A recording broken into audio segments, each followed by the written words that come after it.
मतलब इसके अंदर आप जितना भी देखोगे, कहीं से भी पढ़ोगे, आपको बहुत ज़्यादा चीज़ें मिलेंगी आर्टिकल 19 के अंदर। और 16 भी कहीं ना कहीं बड़ा आर्टिकल है, तो हम 16 से पहले स्टार्ट करते हैं। Equality of opportunity in matters of public employment. अब हमने किया था आर्टिकल 15। आर्टिकल 15 में कोई डाउट है जो हमने किया था? No sir. ठीक है। अब यहाँ पे देखो, इसने ना इक्वलिटी की बात की। जब हमने आर्टिकल 14 पढ़ा था ना, आर्टिकल 14 एक जनरल सेक्शन था, सॉरी आर्टिकल था, जो कि सबके बारे में बात कर रहा था, एक कॉमन इक्वलिटी की बात कर रहा था वो, चाहे सिटीजन हो चाहे नॉन सिटीजन हो, दोनों के लिए बात कर रहा था। फिर आर्टिकल 15 हमने एक पर्टिकुलर एप्लीकेशन देखा जो सिर्फ सिटीजन के ऊपर था और एक पर्टिकुलर चीज के बारे में ही बात कर रहा था। देन आर्टिकल 16 भी इसी तरीके का आर्टिकल है, जो कि इसी का एक पार्ट कह सकते हो आप, जो इक्वलिटी के बारे में बात करता है। लेकिन किस जगह पे इक्वलिटी के बारे में बात करता है? एक तो ये सिटीजन्स को मिलेगा और दूसरा opportunity in matters of public employment. जो पब्लिक एम्प्लॉयमेंट है उसके अंदर इक्वलिटी की बात करता है कि सभी को इक्वल अपॉर्चुनिटी मिलेगी। हम किसी को भी ऐसा नहीं कि किसी को ज्यादा अपॉर्चुनिटी दे रहे हैं और किसी को कम अपॉर्चुनिटी दे रहे हैं। अब यहाँ पे क्या था, जैसे अभी जब हमने आर्टिकल 15 पढ़ा था उसके अंदर हमने देखा था कि कुछ ग्राउंड है जिस बेसिस पे हम किसी के बीच में डिफ्रेंशिएशन नहीं करेंगे। यहाँ पे भी वही ग्राउंड है, लेकिन यहाँ पे दो ग्राउंड एक्स्ट्रा आ जाते हैं। पहले हम रीड करते हैं फिर इसको समझते हैं।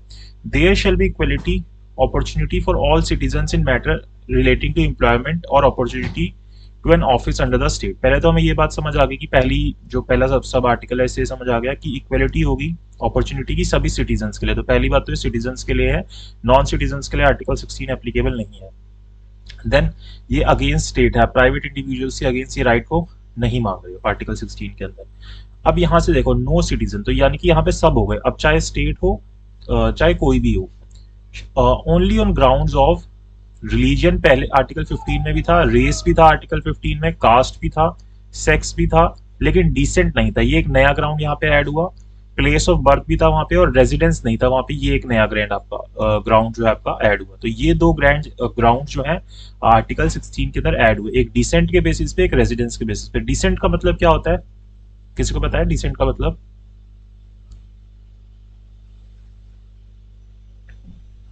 डिसेंट का मतलब होता है, जैसे मान लो कि अगर मैं इंडियन सिटीजन हूँ और मैं इंडिया छोड़ के अमेरिका चला जाता हूँ और मैं वहां पे कुछ टाइम रहता हूँ, मुझे अमेरिका की सिटीजनशिप मिल जाती है। तो अब मेरे को सिटीजनशिप तो वहां की मिल गई, लेकिन मेरा डिसेंट कहाँ पे कहलाएगा, कि मेरा ओरिजिन कहाँ से था, तो वो इंडिया से कहलाएगा। इसी चीज को हम डिसेंट कहते हैं। जैसे मान लो कोई अमेरिका से या कोई कनाडा से जिनके पास वहां की सिटीजनशिप थी, उस जगह को छोड़ के इंडिया आ जाते हैं और इंडिया में आके रहने लगते हैं और उनको इंडियन सिटीजनशिप मिल जाती है सिटीजनशिप एक्ट के हिसाब से। तो अब उनके पास सिटीजनशिप तो इंडियन है, लेकिन डिसेंट कहाँ का है, कनाडा का है, जहां से वो आए हैं। तो इसको हम बोलते हैं डिसेंट। तो इस बेसिस पे भी हम किसी के साथ डिस्क्रिमिनेशन नहीं करेंगे, ये चीज यहाँ पे बोली गई। और जो दूसरा है रेजिडेंस। रेजिडेंस तो हमने पहले डिस्कस भी किया हुआ है कि रेजिडेंस होता क्या है। जो जब आर्टिकल 14 कर रहे थे वहां पे भी हमने रेजिडेंस डिस्कस किया था कि रेजिडेंस का मीनिंग क्या होता है। तो ये दो ग्राउंड जो है एक्स्ट्रा हैं आर्टिकल 15 के अलावा, जो आर्टिकल 15 में देखने को मिलते हैं, उसके अलावा ये दो ऐड हुए इस आर्टिकल 16 के अंदर। तो ये ओरिजिनली है, ये बाद में कोई अमेंडमेंट के बाद ऐड नहीं किए गए, पहले से ही है जो आर्टिकल जो 16 के अंदर ये दोनों ग्राउंड्स है। और any of them be in eligible for discriminated against in respect of any employment और ऑफिस अंडर द स्टेट। तो कहीं पे भी हम इनके साथ डिस्क्रिमिनेशन नहीं करेंगे। अब एक बारी मैं पहले ये वाला जो बेरेक्ट है इससे ही बता देता हूँ, देन धीरे धीरे हम केसेस को देखते हैं और कैसे क्या चीज ऐड हुई है। फिर उसके बाद जो हमारा क्लॉज, अच्छा चलो ठीक है, क्लॉज 2 तो हो ही गया ना, 1 और 2 तो हो गया, ठीक है। तो यहाँ से पहले कुछ केसेस बताना शुरू करता हूँ, फिर हम देखेंगे, क्योंकि जो बाकी आर्टिकल्स है ना, जैसे आर्टिकल 4A है या 4B है, ये हमारे कॉन्स्टिट्यूशन के अंदर ओरिजिनली नहीं था, ये धीरे धीरे अमेंडमेंट के बाद ऐड हुआ था। तो अब जब भी कोई अमेंडमेंट होगी तो हम इस चीज को देखेंगे कि कुछ ना कुछ गवर्नमेंट ने किया होगा, उसके अगेंस्ट सुप्रीम कोर्ट ने कुछ बोला होगा, तो गवर्नमेंट ने कहा होगा अच्छा हम ऐसा नहीं कर सकते तो हम अमेंडमेंट ले आते हैं। ऐसा ही कुछ ना कुछ हुआ होगा, ठीक है। तो सबसे पहले अगर हम आर्टिकल 1 और 2 को ही देखते हुए चलें, तो अब हमारे सामने क्वेश्चन राइज होता है कि क्या हम कोई प्रेस्क्रिप्शन बता सकते हैं या कोई हम ऐसे क्वालिफिकेशन बता सकते हैं कि अगर आपको इस पोस्ट के ऊपर बैठना है तो आपको ये क्वालिफिकेशन आपके पास होनी चाहिए।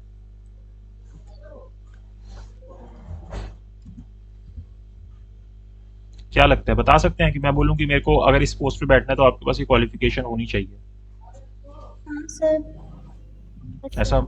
हाँ, हम ऐसा बोल सकते हैं। जैसे अब आर्मी के अंदर आप देखोगे तो आर्मी के अंदर वो पर्टिकुलर फिटनेस मांगते हैं कि फिजिकल फिटनेस होनी चाहिए, तो इन चीजों के लिए मना नहीं कर सकते आप कि जो जो अगर कोई पर्टिकुलर क्वालिफिकेशन है या कोई इस तरीके की चीज़ है उसको नहीं मना कर सकते कि कोई आपके पास इंटीग्रिटी होनी चाहिए, लॉयल्टी होनी चाहिए, या कोई टेक्निकल क्वालिफिकेशन की ज़रूरत है किसी जॉब के अंदर, तो उसके लिए नहीं आप बोलोगे कि हमारे आर्टिकल 16 का वायलेशन हो रहा है। ये चीज़ें जो है एग्जाम्प्ट है कि अगर आपको कोई पर्टिकुलर चीज़ चाहिए, कोई कोई क्वालिफिकेशन चाहिए उस जॉब के अंदर, तो उस चीज़ के लिए जो है हम आर्टिकल 16 का वायलेशन नहीं मानेंगे। ये केस है Banarasi Das versus state of UP, लेकिन इतना इंपॉर्टेंट केस नहीं है कि आप इसको याद करो तो नहीं भी नोट करोगे चलेगा। Banarasi Das versus state of UP है, not that much important. Then इसी तरीके से मान लो किसी ने अपनी पीएचडी या कोई भी डिग्री, आपने मान लो कि किसी ने, जैसे इस पर्टिकुलर केस में ऐसा था, मैं जनरली बोल रहा हूँ कि जैसे अब किसी ने अपनी पीएचडी जो है ओपन यूनिवर्सिटी से किया है, जैसे ओपन यूनिवर्सिटी होती है ना, जैसे स्कूल ऑफ ओपन लर्निंग या इस तरीके से होता है जहाँ पे आपको कॉलेज जाने की जरूरत नहीं पड़ती, और एक व्यक्ति ने पीएचडी अपनी रेगुलर कॉलेज से की है। अब यहाँ पे जब जैसे कि एक जॉब निकाली गई इसके अंदर प्रिंसिपल की पोस्ट की, तो जैसे यूजीसी जो प्रिस्क्राइब करता है, तो वहां पे क्या था कि बोला गया कि आप अगर आपने ओपन यूनिवर्सिटी से अपनी पीएचडी करी है तो आप जो है प्रिंसिपल के लिए जो पोस्ट है उसके लिए वो नहीं होंगे, एलिजिबल नहीं होंगे। तो इस चीज के लिए सुप्रीम कोर्ट ने मना किया कि ऐसा कुछ नहीं है, ये जो दोनों डिग्रीज है ना, चाहे ओपन यूनिवर्सिटी से करो चाहे रेगुलर से करो, वैल्यू दोनों की सेम होती है। अब इस बेसिस पे किसी को ये नहीं रख सकते कि इस बेसिस पे हम इसको रखेंगे और इसको नहीं रखेंगे। ये चीज बहुत रिसेंटली भी देखने को मिली थी 2018 के अंदर भी, अब्दुल मोतीन वर्सेस ये वाला केस था, अब्दुल मोतीन वर्सेस मणिशंकर माइती वाला। ये भी इतना इंपॉर्टेंट नहीं है कि आपसे एग्जाम में पूछा जाएगा, but still you can note this, इसको लिख सकते हो। अब्दुल मोतीन वर्सेस मणिशंकर मैती।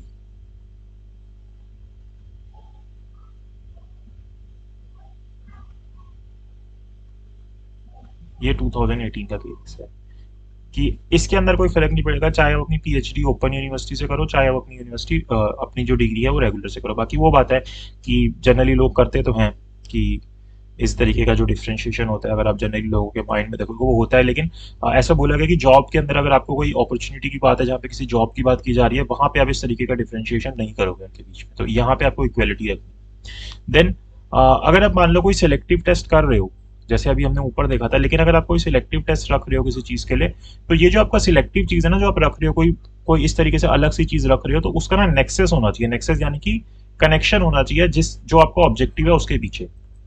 ये नहीं कि आपने कुछ भी रख दिया सिलेक्टिव कि ऐसा ऐसा होना चाहिए जिसका कोई मतलब ही नहीं है। आप रख रहे हो कि एक व्यक्ति की हाइट 6 फुट होनी चाहिए, ठीक है, आपने ऐसे जनरल सी सिलेक्टिव टेस्ट रख दिया कि जिसकी 6 फुट होगी उसको जॉब में रखेंगे, और जॉब किस चीज की है, उसको जज बनना है बंदे को।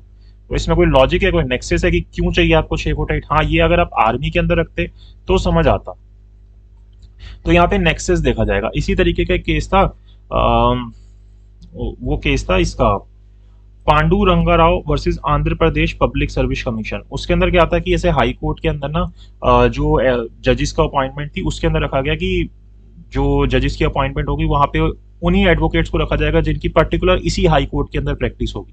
तो इस चीज को जो है सुप्रीम कोर्ट ने बोला ये कोई नेक्सेस नहीं है, मतलब ये कोई कनेक्शन सेट नहीं हो रहा। जो चीज आप जिस चीज के लिए किसी को अपॉइंट कर रहे हो, जज को अपॉइंट करो, क्या मतलब है कि उसने कहीं पे भी प्रैक्टिस करी, उससे कोई फर्क नहीं पड़ता। तो इस तरीके का जो अगर आप सिलेक्टिव टेस्ट रखते हो, उस तरीके के सिलेक्टिव टेस्ट को आर्टिकल 16 का वायलेशन माना जाएगा, जो जिसका डायरेक्ट नेक्सेस नहीं होगा जिस चीज के लिए आप जॉब को रख रहे हो। इसी तरीके से केस आता है Madan Mohan Sharma versus state of Rajasthan.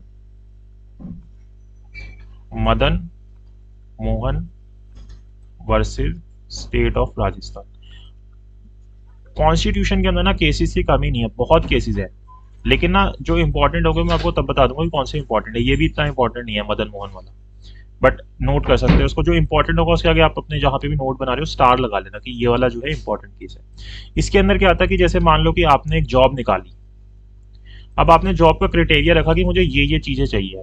अब जैसे एक ड्यूरेशन होता है ना, जैसे आप देखते हो जब आपकी जुडिशरी की भी पोस्ट निकलती है तो ऐसे 1 तारीख से लेके ऐसे 27 तारीख तक का टाइम देते हैं, ऐसे कुछ टाइम देते हैं कि इतने टाइम में अपना फॉर्म भरो। तो अब इसके अंदर क्या हुआ, इसी केस के अंदर की जो एक ग्रेड 3 की टीचर की जॉब निकाली थी, उसके अंदर क्या किया कि जब जॉब निकली तो कुछ और रिक्वायरमेंट्स मांगी थी, और जब चल रही थी मतलब फॉर्म भरे जा रहे थे उसी बीच में जो है रिक्वायरमेंट्स को चेंज कर दिया, जो भी चीजें चाहिए थी उनको, जो सिलेक्शन क्राइटेरिया था उसको चेंज कर दिया। तो यहाँ पे फिर सुप्रीम कोर्ट ने यही हेल्ड किया कि इस तरीके से अगर आपने एक बारी किसी पोस्ट को निकाल दिया, उसके अंदर एलिजिबिलिटी क्राइटेरिया बता दिया, एडवर्टीजमेंट मतलब यानी निकाल दी, तो उस एडवर्टीजमेंट के बाद आप उसके अंदर कोई भी चेंजेस नहीं करोगे जो आपने ओरिजिनली उस एडवर्टीजमेंट के अंदर निकाली थी। तो ये चीज हेल्ड हुई थी state sorry Madan Mohan versus state of Rajasthan के अंदर। और ये केस कौन से ईयर का है? ये आपका 2008 का केस है, AIR 2008 का केस है। तो ये चीज अभी हमारी सिंपल है, आर्टिकल 16 के 1 और 2 क्लॉज के अंदर ही ये चीजें चल रही हैं। यहाँ तक कोई दिक्कत है? ये तो हमने 2-3 केस सिंपल सिंपल से समझे। No sir. No sir. ठीक है, अब हम आते हैं क्लॉज 2 के अंदर ही। डिसेंट और रेजिडेंस वर्ड हमें दो देखने को मिले कि डिसेंट के बेसिस पे, रेजिडेंस के बेसिस पे हम किसी के साथ भी कोई डिफरेंशिएट नहीं करेंगे। इसके अंदर एक सिंपल सा केस देखने को मिलता है दशरथ रामाराव वर्सेस स्टेट का, दशरथ रामाराव वर्सेस स्टेट का। और ये भी कोई इतना इंपॉर्टेंट नहीं है बट स्टिल आप नोट कर सकते हो, दशरथ रामाराव स्टेट का। इसके अंदर क्या था कि एक ना जो मुंसिफ की पोस्ट होती है, जो मतलब ये जुडिशरी के अंदर ही मुंसिफ की पोस्ट होती है, उसके अंदर मतलब कलेक्टर रैंक की होती है। उसके अंदर ना इन्होंने कुछ ऐसा क्राइटेरिया रखा कि जो पर्टिकुलरली इसी रेजिडेंस का होगा उसके लिए हम इस ऑफिस को हेल्ड करेंगे। तो यहाँ पे सुप्रीम कोर्ट ने ये हेल्ड कर दिया कि ये जो आप चीज कर रहे हो, जो last holder of the office है इसी को ये पोस्ट मिलेगी, ये जो चीज आप कर रहे हो ये जो है आपकी अनकॉन्स्टिट्यूशनल है और आर्टिकल 16 के क्लॉज 2 को वायलेट कर रही है कि आप रेजिडेंस के बेसिस पे किसी के साथ डिफरेंशिएशन कर रहे हो। तो ये जो आपका डिफरेंशिएशन है वो नहीं माना जाएगा। लेकिन यहाँ पे फिर आप देखोगे, अगर आप आर्टिकल 16 का ये पढ़ते हो थर्ड वाला, अब देखो यहाँ पे क्या आता है। यहाँ पे क्या बोलता है ये, nothing in this article shall prevent parliament from making law prescribing in regard to class or classes of employment or appointment to an office under the government of any local or other authority within the state or union territory any requirement as to residence within the state of union or territory prior to such employment or appointment। अब यहाँ पे ना ये जो आपका ये वाला जो पॉइंट है रेजिडेंस का, ये जो यहाँ पे ऐड किया था, इसकी ये एक्सेप्शन दे दी। अब ये वाली जो है इसकी एक्सेप्शन दे दी कि आप रेजिडेंस के बेसिस पे कब डिस्क्रिमिनेशन कर सकते हो, ये हमें आर्टिकल 3 के अंदर बता दिया गया, मतलब आर्टिकल 16 के क्लॉज 3 के अंदर बता दिया गया कि कब आप डिस्क्रिमिनेशन कर सकते हो। तो यहाँ पे हमें 2 पॉइंट देखने को मिलेंगे कि कब हम ये डिस्क्रिमिनेशन कर सकते हैं। देखो 2 पॉइंट का जनरली आप ये डिस्क्रिमिनेशन कर सकते हो, बट यहाँ पे क्या होना चाहिए, जब आप इस तरीके का डिस्क्रिमिनेशन कर रहे हो ना, तो एक तो ये किस चीज के लिए होना चाहिए, विद इन द स्टेट और यूनिटी प्रायर टू सच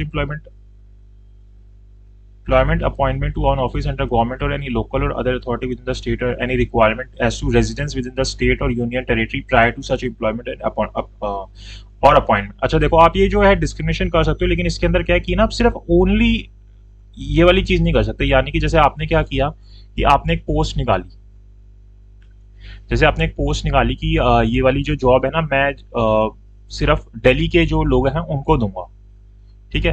तो यहाँ पे ना आप ये वाली चीज नहीं कर सकते कि ओनली वर्ड यूज नहीं कर सकते इसके अंदर। जैसे इसके अंदर ना एक केस आता है, तेलंगाना वाला आता है, इसका नाम है Narasimha Rao versus state of Andhra Pradesh. अब जैसे अब तो तेलंगाना अलग हो गया, पहले तो वो उसी के अंदर ही था, उसी आंध्र प्रदेश के अंदर ही था, बाद में अलग हुआ था। तो इसके अंदर क्या था, इन्होंने ना एक पोस्ट निकाली थी, उसके अंदर इन्होंने क्या किया था कि इन्होंने जो पोस्ट निकाली थी ना उसके अंदर ये कहा था कि ये जो पोस्ट है ना वो सिर्फ रिजर्व्ड है, और किसके लिए रिजर्व्ड है कि जो भी लोग रेजिडेंट्स होंगे तेलंगाना के, तेलंगाना एरिया के, उन्हीं को हम ये वाली जॉब देंगे। तो फिर सुप्रीम कोर्ट ने बोला कि आप आर्टिकल 16 के क्लॉज मतलब कि जो 3 इयर्स को यूज तो कर रहे हैं, लेकिन इसका आप गलत यूज कर रहे हैं, क्योंकि आप यहाँ पे ओनली वर्ड को यूज नहीं कर सकते कि आप सिर्फ तेलंगाना वालों को नहीं दे सकते। आप ये कर सकते हो कि आप उनके लिए कुछ रिजर्व कर लो कि तेलंगाना वाले लोगों को आप कुछ ज्यादा बेनिफिट दोगे या कुछ सीट्स रिजर्व करोगे, लेकिन आप ये नहीं कर सकते कि सिर्फ हम तेलंगाना के ही लोगों को इस तरीके से रिजर्वेशन देंगे और बाहर का कोई भी जो है हमारी स्टेट के अंदर आके काम नहीं कर सकता। तो इस चीज को यहाँ से हटाया था कि आर्टिकल 16 क्लॉज 3 के अंदर इस तरीके की कोई बात नहीं की गई कि सिर्फ आप ओनली वर्ड यूज कर सकते हो कि आप अपनी ही स्टेट के अंदर कोई चीज दोगे। तो आप किसी को भी जो है बाहर से भी अगर कोई आता है तो उसको भी आपको एम्प्लॉयमेंट देनी पड़ेगी। और काफी टाइम तक ऐसा होता था, स्टेट ऑफ आंध्र प्रदेश के अंदर बहुत टाइम तक ये चीज होती थी कि वो लोग ऐसे ही करते थे। मतलब कि लगा लो ये वाला जो केस है 1970 का, उससे पहले वो काफी टाइम तक यही चीज करते थे, क्योंकि उनका जो प्रीवियस एक्ट था जिसका नाम था public employment requirement as to residence act 1957, उसके हिसाब से वो पहले बहुत टाइम तक इस चीज को करते थे। तो इसके बाद जो है सुप्रीम कोर्ट के अंदर ये बात गई थी और सुप्रीम कोर्ट ने इस चीज को हटाया था कि आप इस तरीके से सिर्फ अपनी स्टेट के लिए नहीं कर सकते, आपको आप अपनी स्टेट के रेजिडेंट्स को बेनिफिट दे सकते हो उनकी डेवलपमेंट के लिए, लेकिन आप सिर्फ उनके लिए ही रिजर्व नहीं कर सकते सीट्स को। तो आर्टिकल 16(3) के अंदर सिर्फ इतनी बात आती है। जो कि है बस कि भाई रेजिडेंस की एक्सेप्शन दे दी कि आप रेजिडेंस के बेसिस पे कर सकते हो। देन आता है हमारा clause 4, nothing in this article shall prevent state from making any provision for reservation of appointments or post in favor of any backward class of citizen in which in the opinion of the state is not adequately represented in the services under the state। अब यहाँ पे क्या किया हमने, अब यहाँ से देखो ये आपकी ना सारी जो एक्सेप्शन शुरू हो गई, 1 और 2 की एक्सेप्शन है, 3 भी एक्सेप्शन थी और 4 भी एक्सेप्शन है। 4 कैसे एक्सेप्शन है, इसने बोला कि यहाँ पे इसने मना किया हमें कि आप कुछ भी नहीं करोगे इस तरीके से डिस्क्रिमिनेशन, लेकिन आर्टिकल 16 का क्लॉज 4 जो है डिस्क्रिमिनेशन करने के लिए कह रहा है, लेकिन कब कह रहा है, आप कब रिजर्वेशन कर सकते हो इस तरीके से, जब कोई भी व्यक्ति मतलब कोई भी क्लास जो है स्टेट गवर्नमेंट को क्या लगती है कि वो बैकवर्ड सिटीजन है, बैकवर्ड क्लास ऑफ सिटीजन है, उसके साथ साथ वो क्या है स्टेट सर्विसेज के अंदर एडिक्वेटली रिप्रेजेंट नहीं हो रहे। तो यहाँ पे ये जो रिजर्वेशन की जा रही है बैकवर्ड क्लास की पब्लिक पोस्ट के अंदर, यहाँ पे क्या करना पड़ेगा, जितनी भी जॉब्स होंगी यहाँ पे 2 चीजों को सेटिस्फाई करना पड़ेगा। क्या क्या, पहली बात कि वो जो क्लास ऑफ सिटीजन है वो बैकवर्ड है अगर आप उनके लिए इस तरीके से रिजर्वेशन कर रहे हो, और दूसरी बात कि वो एडिक्वेटली रिप्रेजेंटेड नहीं है सर्विसेज के अंदर, मतलब वो स्टेट के अंदर ये एडिक्वेटली रिप्रेजेंटेटेड नहीं है। अगर ये 2 बातें पूरी हो रही हैं तो स्टेट गवर्नमेंट किसी के लिए रिजर्वेशन कर सकती है, अदरवाइज वो किसी के लिए रिजर्वेशन नहीं कर सकती। अब यहाँ पे हमारे सामने केस आता है M.R. Balaji versus state of Mysore. ये मैंने आपको पिछले किसी आर्टिकल में भी बताया था, आई थिंक 15 या 14 के अंदर ही बताया था, याद है इसके अंदर क्या था? M.R. Balaji versus state of Mysore. कि शायद जो कास्ट ऑफ अ पर्सन वो सिर्फ एक सिंगल चीज नहीं हो सकती कि उसको बैकवर्ड है या नहीं है। हाँ, कि जो यही बताया था कि जो कास्ट है सिर्फ इसी के बेसिस पे आप ये नहीं बोल सकते, ये सोल टेस्ट नहीं होगा एक तरीके से कि कोई व्यक्ति जो है बैकवर्ड क्लास से है या नहीं है। उसके लिए आपको उसकी पुअर्टी, वो किस ऑक्यूपेशन क्या काम करता है, उसका इनहेबिटेशन क्या है, मतलब कहाँ पे वो रहता है, इन सब चीजों को भी आप ध्यान में रखोगे, देन आप डिसाइड करोगे कि वो सोशली बैकवर्ड है या नहीं है, और उसके लिए कोई रिजर्वेशन हमें क्रिएट करनी है या नहीं करनी है। ये चीज हमें M.R. Balaji versus state of Mysore के अंदर बोलती है। लेकिन हम धीरे धीरे देखेंगे कि कैसे आ गई ये चीजें भी सारी खत्म हो गई। ये ना एक तो ये जो आर्टिकल 16 का 4 है ना, यहाँ पे ना आर्टिकल 335 की भी सपोर्ट ली जाती है। आर्टिकल 335 ये होता है कि जब जैसे कोई अगर अभी तो इसका कोई वैल्यू है नहीं, अब तो ये जीरो हो गया है क्योंकि इसके अंदर प्रोविजंस अमेंडमेंट के बाद ऐड कर दिए थे। पहले ये होता था कि जब जैसे अगर आपने कोई इस तरीके से रिजर्वेशन की, लेकिन उसके अंदर ये लिखा हुआ था कि इस रिजर्वेशन के कारण कोई जो उस पोस्ट की रिक्वायरमेंट है उसके उसके अंदर कोई इफेक्ट नहीं आना चाहिए। जैसे कि अगर कोई इस तरीके के लोग चाहिए, उसके अंदर कोई ऐसी रिक्वायरमेंट है जहाँ पे कोई माइंडफुल वाली चीज चाहिए और आप ऐसे ही किसी को नहीं रख सकते, ये चीज इसके अंदर दी गई थी। लेकिन बाद में 82nd अमेंडमेंट करके वो भी हटा दिया था। इसके ऊपर अभी मैं आता हूँ, पहले हम इधर ही रहते हैं। अब यहाँ पे हमें एक समझना है कैरी फॉरवर्ड रूल। अब यहाँ पे देखो इन्होंने क्या किया, रिजर्वेशन कर दी कि रिजर्वेशन होनी चाहिए। अब यहाँ पे कैरी फॉरवर्ड रूल को समझते हैं हम। कैरी फॉरवर्ड रूल के अंदर क्या होता है,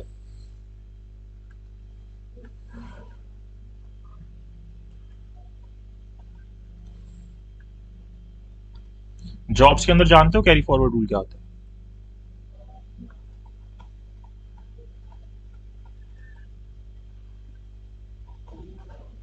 आइडिया है किसी को?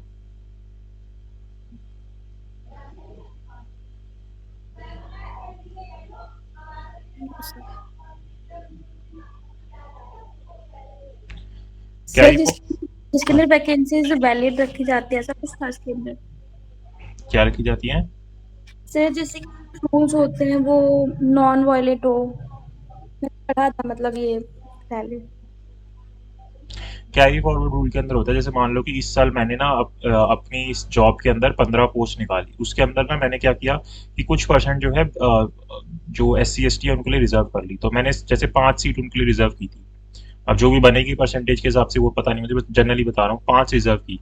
क्या हुआ कि मैंने जॉब निकाली, तो उसके अंदर क्या हुआ कि जो इनकी 5 सीटें थी ना जो बैकवर्ड क्लास की थी, उसके अंदर सिर्फ 3 सीटें ही भर पाई, तो 2 सीटें बच गई। तो कैरी फॉरवर्ड रूल ये बोलता है कि इन 2 सीटों को ना मैं आगे कैरी फॉरवर्ड कर सकता हूँ, यानी कि नेक्स्ट ईयर तक मैं लेके जा सकता हूँ कि अगर इस साल 2 सीटें बच गई ना और अगले साल जैसे मान लो मैंने फिर से 15 जॉब निकाली और 5 जो है यहाँ पे मैंने दोबारा से रिजर्व की, तो अगली बारी जो है 7 सीटें जो है रिजर्व हो जाएंगी। 2 पिछली बारी की आ गई और 5 जो इस बारी की होनी थी वो हो जाएंगी। तो यहाँ पे ना एक केस आता है देवदसन वर्सेस यूनियन ऑफ इंडिया, ये 1964 का केस है। एक सेकंड, कॉल आ रहा था। हेलो। हेलो। Good evening. मैंने आपको लिंक भेजा है, काफी देर होगी मेरे को लिंक भेजे हुए आपको।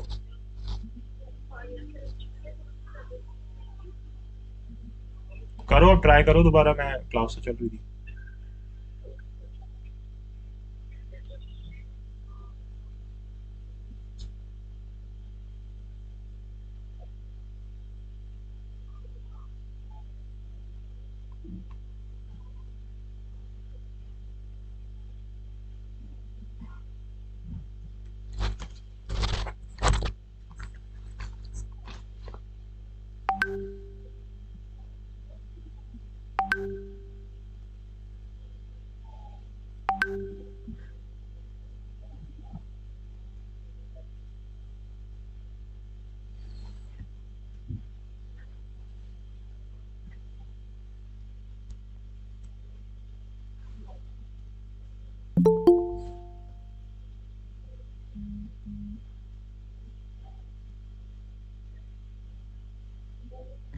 ठीक है, तो मैं कैरी फॉरवर्ड रूल बता रहा था आपको।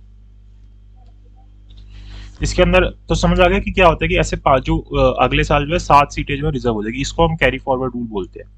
अब इसके अंदर एक केस आता है जिसके अंदर इसको जो है चैलेंज किया गया कैरी फॉरवर्ड रूल को, जिसका नाम है Devadasan versus union of India, 1964 का केस है। इसके अंदर जो हमारा सुप्रीम कोर्ट था, उन्होंने क्या बोला कि जितनी भी नंबर ऑफ पोस्ट हैं जो जैसे नेक्स्ट ईयर के लिए रिजर्व कर ली जाती है, शेड्यूल कास्ट या शेड्यूल टाइप की, जो कि रिजर्व कोटा के अंदर होती है, जो नेक्स्ट ईयर फॉरवर्ड हो जाती है, इसको सुप्रीम कोर्ट ने क्या हेल्ड किया, 4:1 की रेशियो से स्ट्रक डाउन कर दिया कि कैरी फॉरवर्ड रूल जो है वो अनकॉन्स्टिट्यूशनल है, और ये कोई पावर नहीं देता अंडर आर्टिकल 16(4) गवर्नमेंट को कि वो इस तरीके से करे, क्योंकि इससे जो रीजनेबल अपॉर्चुनिटीज मिलती हैं लोगों को वो इफेक्ट होती है। और साथ ही साथ ये बोला कि अगर इस तरीके की चीज करनी भी है तो उसके अंदर जो रिजर्वेशन है वो 50% तक रहनी चाहिए। यानी कि अगर आप अगले साल लेके भी आ रहे हो ना इसको, जैसे मान लो कि आप इस तरीके से लेके आए, तो अगले साल का 15 का 50% जैसे 7.5 बनता है, तो 7.5 से कम रहनी चाहिए अगर अगले साल लेके भी आ रहे हो उसको। तो ये चीज बोली कि ये चीज ठीक है, लेकिन आप इसको मतलब एक तरीके से ना ये समझ लो कि कैरी फॉरवर्ड रूल को अनकॉन्स्टिट्यूशनल बोल दिया। कौन से केस के अंदर? Devadasan versus union of India के अंदर। Devadasan versus union of India के केस के अंदर इसको अनकॉन्स्टिट्यूशनल बोल दिया कि ये जो आप कर रहे हो ना, जो कैरी फॉरवर्ड करते हो, ये अनकॉन्स्टिट्यूशनल। फिर इसके बाद ना हमारा केस आता है इंदिरा साहनी वाला, Indira Sahni versus union of India. अब ये केस के अंदर बहुत सारी बातें बोली सुप्रीम कोर्ट ने। Indira Sahni versus union of India का केस आता है, और इसके अंदर ना एक तो हमारे कैरी फॉरवर्ड रूल को दोबारा से बोला कि ये वैलिड है आपका। Indira Sahni versus union of India कौन से ईयर का केस है? 1976 का केस है।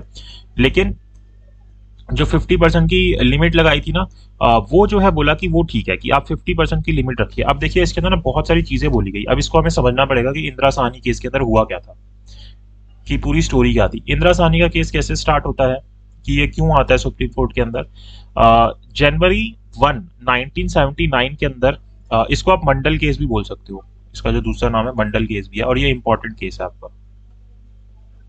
जनवरी 1 1979 के अंदर क्या होता है, गवर्नमेंट ना एक कमीशन अपॉइंट करती है आर्टिकल 340 के अंदर। ये मैंने आपको पहले ही बताया था कि आर्टिकल 340 के अंदर प्रेसिडेंट कमीशन अपॉइंट कर सकता है, जो कि किसी चीज को लेकर इंक्वायरी कर सकती है।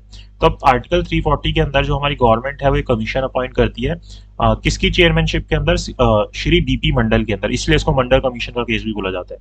अब ये जो कमीशन थी ये क्यों अपॉइंट होती है, कि ये क्या इन्वेस्टिगेट करेगी कि कौन हमारी कंट्री के अंदर socially and educationally backward classes है पूरी इंडिया के अंदर, उनको देखेगी और बताएगी गवर्नमेंट को कि कौन रिजर्वेशन के लिए आने चाहिए गवर्नमेंट जॉब्स के अंदर। अब 1979 के अंदर ये बनाई गई थी, तो दिसंबर 1980 के अंदर 2 साल लगे। जनवरी के अंदर 1979 में कमीशन बनी थी, दिसंबर 1980 के अंदर ये अपनी रिपोर्ट सबमिट करती है, और अराउंड 307.43 ऐसी कास्ट बताती है जो कि सोशली एंड एजुकेशनली बैकवर्ड है। क्योंकि हम यही देख रहे थे कि यहाँ पे सोशली या एजुकेशनली बैकवर्ड क्लास के लिए आप इस तरीके से पोस्ट क्रिएट कर सकते हो। तो 3743 इस तरीके की कास्ट बताई जाती है इनके द्वारा कि ये जो है ये एजुकेशनली बैकवर्ड है, एजुकेशनली और सोशली दोनों तौर पर बैकवर्ड है। अब यहाँ पे गवर्नमेंट क्या करती है, जब इस तरीके से बताया जाता है तो गवर्नमेंट क्या करती है, अपना एक ऑर्डर निकालती है 13 अगस्त 1990 को, 10 साल बाद निकालती है, जिसके अंदर वो क्या करती है, एक जिसको ऑर्डर को ऑफिस मेमोरेंडा बोला जाता है, ओएम बोल सकते हो उसको आप। उसके अंदर क्या करती है, 27% सीटें जो है बैकवर्ड क्लासेस के लिए फिक्स कर देती है। अब जब इस तरीके की चीजें होती हैं, जब ये बैकवर्ड क्लासेस के लिए 27% सीटें फिक्स कर देती है, तो उसके अंदर क्या होता है, पूरी कंट्री के अंदर ना एक तरीके से एंटी रिजर्वेशन मूवमेंट टाइप हो जाता है। मतलब बहुत सारे राइट्स, दंगे, बहुत सारी चीजें होती है कंट्री के अंदर, बहुत सारे लोग मरते हैं। तो इसके लिए क्या होता है कि अब जो है लोग सुप्रीम कोर्ट पहुंच जाते हैं कि इसको आप रोकिए। तो यहाँ पे जो 5 जज बेंच होता है वो क्या करता है कि इसके ऑपरेशन को रोक देता है, जब तक कि फाइनल डिस्पोजल नहीं हो जाता। 1 अक्टूबर 1990 को उसको रोक देता है, जब ये आया था। अब यहाँ पे क्या होता है कि स्टे तो मिला था 1 अक्टूबर 1990 का। गवर्नमेंट क्या करती है, दोबारा से ऑफिस ऑफ मेमोरेंडा ले आती है 25 सितंबर 1991 के अंदर। यहाँ पे लेकिन 2 चेंजेस करती है गवर्नमेंट, जो अगस्त 13 1990 वाले के अंदर लेके आई थी, उसके अंदर 2 चेंजेस करती है। यहाँ पे बोलती है कि ये जो रिजर्वेशन है ना, ये SEBCs को मिलेगा, पुअरर सेक्शन ऑफ SBECs को मिलेगा।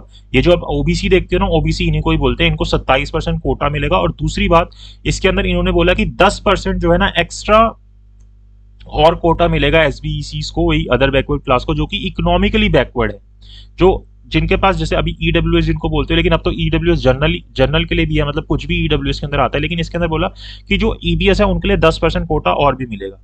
तो अब यहाँ पे इसके लिए, अब यहाँ पे ये डिटरमाइन करना था कि कौन इकोनॉमिकली बैकवर्ड क्लास है, इसको डिटरमाइन करना था। तो अब इसके लिए क्या किया गवर्नमेंट ने, टाइम लिया।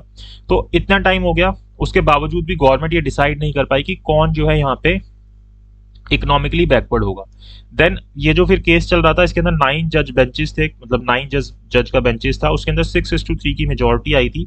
और इसके अंदर जो गवर्नमेंट ने ये जो 27% रिजर्वेशन दी थी, जो अभी हमने देखी थी कि गवर्नमेंट ने 27% रिजर्वेशन दी SEBCs को, OBCs को, एक तरीके से उसको वैलिड कहा कि ये जो आपने रिजर्वेशन दी है गवर्नमेंट जॉब के अंदर बैकवर्ड क्लासेस को, ये कॉन्स्टिट्यूशनली वैलिड है। लेकिन यहाँ पे क्रीमी लेयर के कंसेप्ट को लेके आई, जो क्रीमी लेयर मैंने आपको पिछले उसके अंदर भी बताया था कि आप इसके अंदर क्रीमी लेयर्स को ये रिजर्वेशन नहीं दोगे। अब क्रीमी लेयर्स कौन होते हैं, जैसे कि जो IAS ये सब बन गए, या कोई प्राइम मिनिस्टर, प्रेसिडेंट के बच्चे बन गए, ग्रेड 1 की जॉब लग गई किसी को, तो उनके जो बच्चे हैं ये सब जो है इस क्लास से निकल जाएंगे। सर आवाज चली गई। आवाज चली गई सर अभी जो आपने बोला वो सुनाई नहीं दिया। कुछ। सर न्यू मेमोरेंडम से बताना था सर आपको। अच्छा, कुछ भी आवाज नहीं आई ना, न्यू मेमोरेंडम के बाद से सर नहीं आई। अच्छा, इसके अंदर क्या था कि गवर्नमेंट ने एक और मेमोरेंडम इशू किया था 25 सितंबर 1991 को। इसके अंदर गवर्नमेंट ने क्या कहा था, 2 चीजें बोली कि एक तो हम 27% कोटा देंगे SBECs को। SBECs जो अभी आप OBC देखते हो ना, उन्हीं को हम SEBC बोल रहे हैं। तो इनको एक तो हम 27% कोटा देंगे, इसके अलावा हम 10% एक्स्ट्रा कोटा देंगे, जो कि इकोनॉमिकली बैकवर्ड भी होंगे, जो इकोनॉमिकली वीकर सेक्शन होगा इन्हीं SEBCs के अंदर, इनको अलग से 10% कोटा भी देंगे। तो यहाँ पे अब जब ये मेमोरेंडा आया गवर्नमेंट का, तो जो हमारा सुप्रीम कोर्ट था उसके अंदर एक जो बेंच बैठी थी 6:3 की रेशियो में, बोलती है कि गवर्नमेंट का ये जो डिसीजन है ये ठीक है। इसी केस के अंदर इंदिरा साहनी वाले में, कि ये जो डिसीजन है ये ठीक है, जो गवर्नमेंट ने 27% कोटा दिया है। लेकिन जो ये जो 27% आप कोटा दे रहे हो, इसके अंदर क्रीमी लेयर को आप ये कोटा नहीं दोगे। अब क्रीमी लेयर जैसे हमने डिस्कस किया था कौन होती है लास्ट में भी, कि जो जैसे कि जो प्रेसिडेंट के बच्चे हो गए, प्राइम मिनिस्टर बन गए, आप IAS बन गए, IFS बन गए, इस तरीके की चीजें बन गई, ग्रेड 1 के एम्प्लॉय बन गए, ग्रेड 2 के एम्प्लॉय बन गए। तो जो इनके बच्चे हो गए, इनको हम यहाँ पे इंक्लूड नहीं करेंगे 27% के लिए। बाकी इसके अलावा जितने भी लोग होंगे उनको यहाँ पे रखा जाएगा इन 10% के अंदर। और साथ ही साथ ये बोला गया कि ये जो चीजें हैं प्रमोशन के ऊपर एप्लीकेबल नहीं होंगी, ये जो आपकी रिजर्वेशन है प्रमोशन के ऊपर एप्लीकेबल नहीं होंगी। और जो दूसरी बात बोली गई थी कि 10% कोटा अलग से रखा जाएगा, तो ये गवर्नमेंट जो है नहीं डिसाइड कर पाई कि कौन है, कौन इकोनॉमिकली बैकवर्ड होगा। और साथ ही साथ फिर सुप्रीम कोर्ट ने भी ये बोल दिया कि ये जो है अनकॉन्स्टिट्यूशनल है, आप अलग से 10% को रिजर्वेशन नहीं कर सकते इकोनॉमिकली बैकवर्ड क्लास के लिए।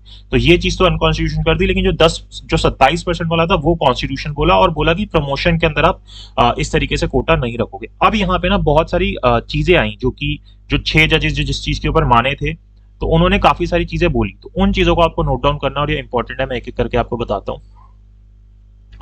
पहली चीज क्या बोली थी कि जो बैकवर्ड क्लास ऑफ सिटीजन्स हैं, जिनको हम आर्टिकल 16(4) के अंदर बोल रहे हैं, ये सिर्फ और सिर्फ कास्ट के बेसिस पर आइडेंटिफाई नहीं होंगे। इसको नोट डाउन कर लो, क्या बोले, backward class of citizens, backward class of citizen इन जजेस ने कि 5 बेंच ने 9 बेंच जजेस 6:3 की रेशियो के अंदर आया था डिसीजन जो था। पहली चीज थी backward class of citizens in article 16(4)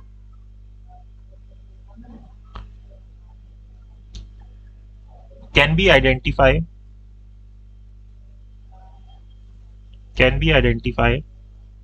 on the basis of caste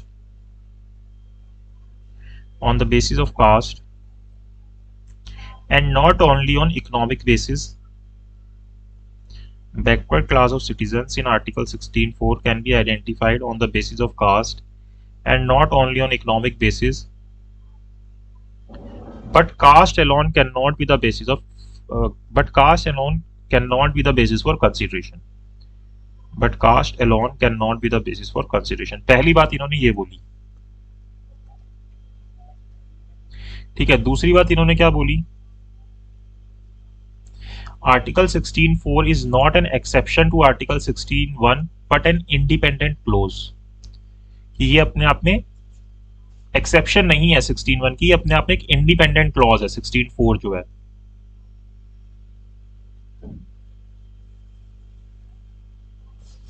ठीक है।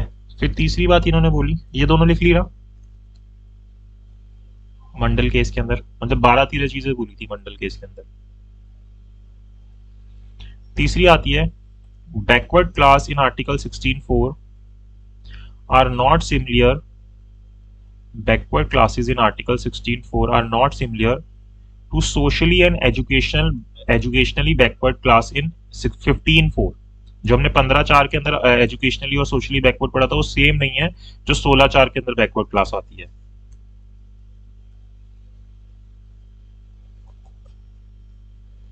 तो तीसरी बात ये हो गई। फिर चौथी बात आती है creamy layer must be excluded from backward classes, कि क्रीमी लेयर को हम एक्सक्लूड कर देंगे और इसके आगे आप स्टार लगा लेना। ये एक इंपॉर्टेंट पॉइंट है कि creamy layer must be excluded from backward classes. फिर पांचवी बात आती है आर्टिकल 16(4) सर एक minute,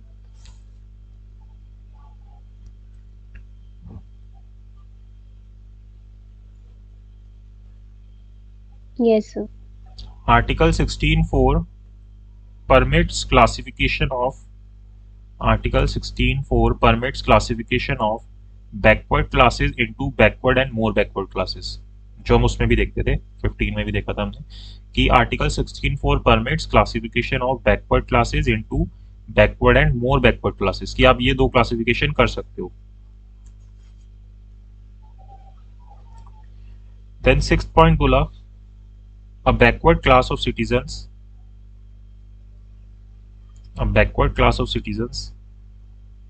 cannot be identified only and exclusively with the reference to economic criteria. A backward class of citizens cannot be identified only and exclusively with reference to economic criteria.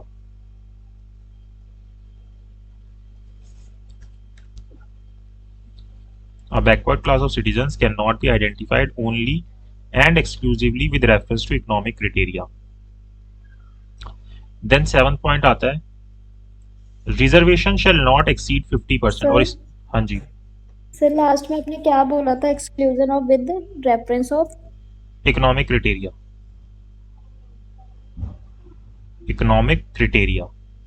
7th point आता है, ये important है, इसके आगे star कर लेना, reservation shall not exceed 50%। Reservation shall not exceed 50%, कि आपका जो रिजर्वेशन है वो 50% से एक्सीड नहीं होना चाहिए। लेकिन अभी आप आगे अमेंडमेंट देखोगे कि जो सुप्रीम कोर्ट है वो क्या करता है कि जो लेजिस्लेचर है, पार्लियामेंट है, वो क्या करता है कि आपने हमें रोका 50% से, हम इसको हटा देंगे अमेंडमेंट करके। Reservation shall not exceed 50%। और साथ ही साथ इसी के अंदर आप लिख सकते हो कि यहाँ पे जो हमारा कैरी फॉरवर्ड रूल था इसको दोबारा से कॉन्स्टिट्यूशनल बोल दिया। जैसे अभी मैंने देवदासन वाला केस देखा था, वहां पे बताया था कि इसको अनकॉन्स्टिट्यूशनल बोला था कैरी फॉरवर्ड रूल को, लेकिन यहाँ पे मंडल केस के अंदर कैरी फॉरवर्ड रूल को कॉन्स्टिट्यूशनल बोल दिया कि ये जो आपका रूल है ये कॉन्स्टिट्यूशनल है, इसको आप कर सकते हो कैरी फॉरवर्ड को। 7th पॉइंट हो गया आपका reservation shall not exceed 50% and carry forward rule is constitutional. अभी कोई छूटा तो नहीं ना किसी के अंदर 7th तक में? No sir. ठीक है। फिर 8 पॉइंट आता है reservation can be made by executive order, कि आप रिजर्वेशन कैसे कर सकते हो, एग्जीक्यूटिव ऑर्डर से भी कर सकते हो। अगर जैसे मान लो पार्लियामेंट का कोई लॉ नहीं है या लेजिस्लेचर का कोई लॉ नहीं है, इवन एग्जीक्यूटिव ऑर्डर से भी आप रिजर्वेशन कर सकते हो। देन 9th बात बोली कि नो रिजर्वेशन इन प्रमोशंस। इसके आगे भी आप स्टार कर लेना, ये वाला पॉइंट इंपॉर्टेंट है। No reservation in promotions, no reservation in promotions, कि आप प्रमोशन के अंदर रिजर्वेशन नहीं करोगे। आपने एंट्री के अंदर तो प्रमोशन कर दिया कि एक बार कोई एंट्री के अंदर आ गया, लेकिन उसके बाद नहीं करोगे। ये चीज इसलिए बोली थी क्योंकि अगर आप प्रमोशन के अंदर रिजर्वेशन रखोगे ना, तो आपका आर्टिकल 335 जो है वो वायलेट होगा। तो आप ब्रैकेट के अंदर लिख लेना, चाहे लिखना हो, because it was violation of article 335, और वाज जरूर लिखना क्योंकि अभी ऐसा नहीं है। आर्टिकल 335 को हमने अमेंड कर दिया है, because it was violation of article 335।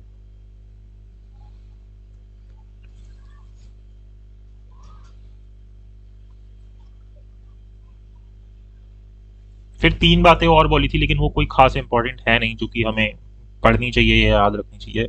कोई बहुत ज्यादा उसके अंदर कुछ है नहीं।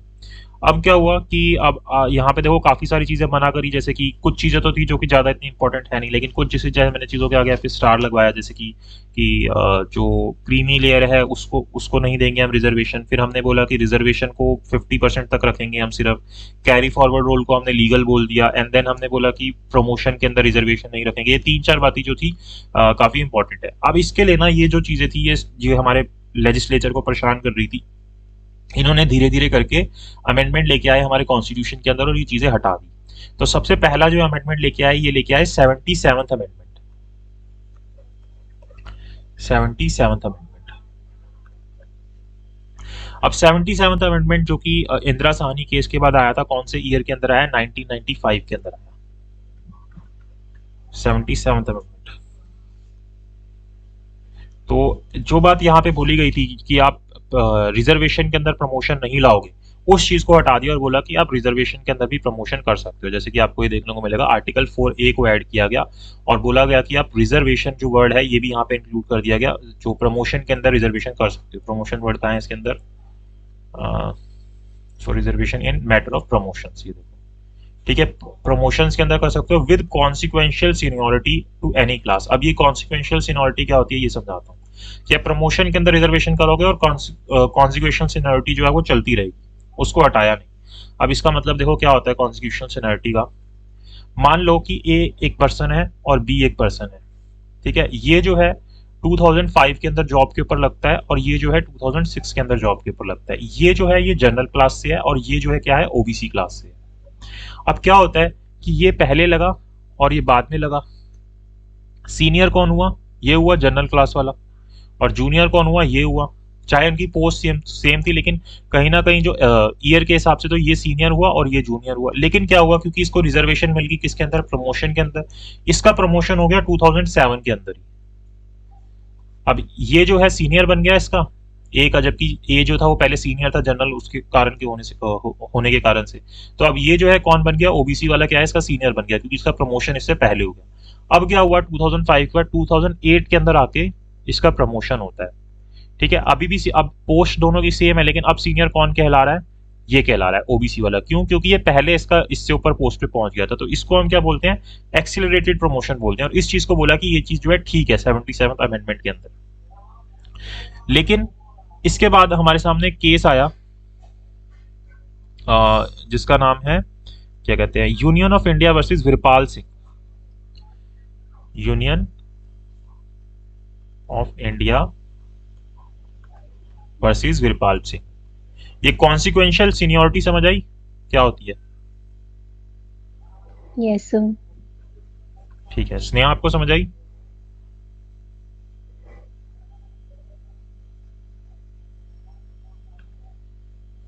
स्नेहा ने छोड़ दी क्लास, पता नहीं क्या नेटवर्क इशू है इनका। ठीक है, union of India versus Veerpal Singh. उसके अंदर बोला कि ये जो कॉन्सिक्वेंशियल सीनियरिटी है ना, ये जो है ये अनकॉन्स्टिट्यूशनल है, इसको नहीं मानेंगे हम। आप ठीक है, आप कर लो रिजर्वेशन इन प्रमोशन रख लो, लेकिन ये जो आप कर रहे हो ना कॉन्सिक्वेंशियल सीनियरिटी, ये ठीक नहीं है। और इसी के साथ साथ ना इन्होंने ना आर्टिकल 335 इसी केस के बाद, अब ये आपका हो गया union of India versus Veerpal Singh के अंदर आपने ये चीज हटा दी। बोला कि ये जो कॉन्स्टिट्यूशनल सीनियरिटी है सही नहीं है, कि ये जो है ना यही सीनियर माना जाएगा, चाहे ये बाद में आए लेकिन सीनियर यही माना जाएगा, कॉन्स्टिट्यूशनल सीनियरिटी नहीं चलेगी। फिर हमारे सामने आई ये वाली जो क्या कहते हैं इसको 82nd अमेंडमेंट आई थी, नहीं 81st, एक सेकंड रुको, अभी कौन सी देखी थी हमने?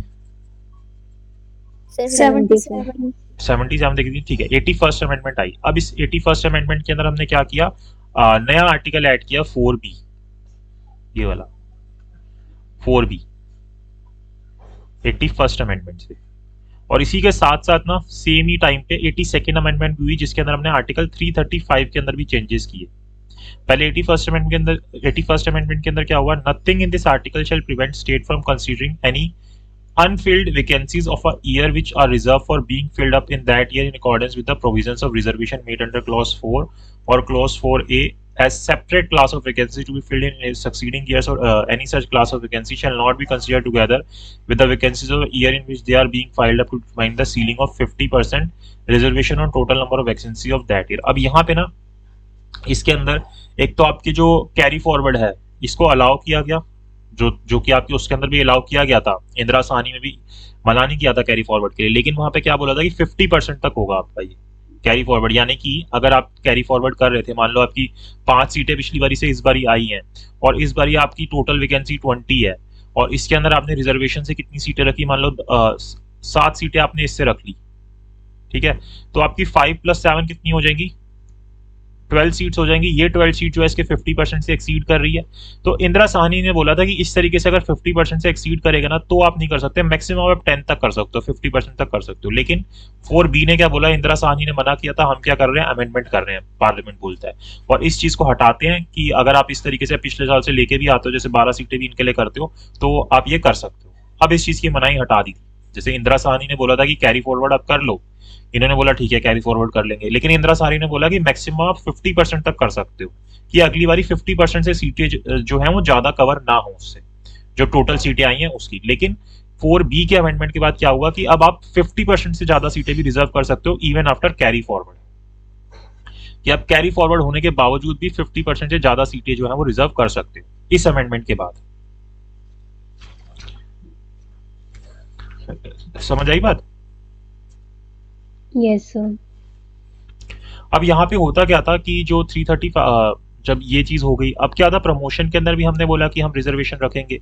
अब यहाँ पे क्या होता था कि जो आर्टिकल 335 थे ना उसको यूज करते थे। जैसे मैं आपको आर्टिकल 335 दिखाता हूँ, अरे यहाँ पे पहुंचने में टाइम लगेगा, आप अपने बेरेक में खोलो आर्टिकल 335, मैं अपने बेरेक में खोलता हूँ।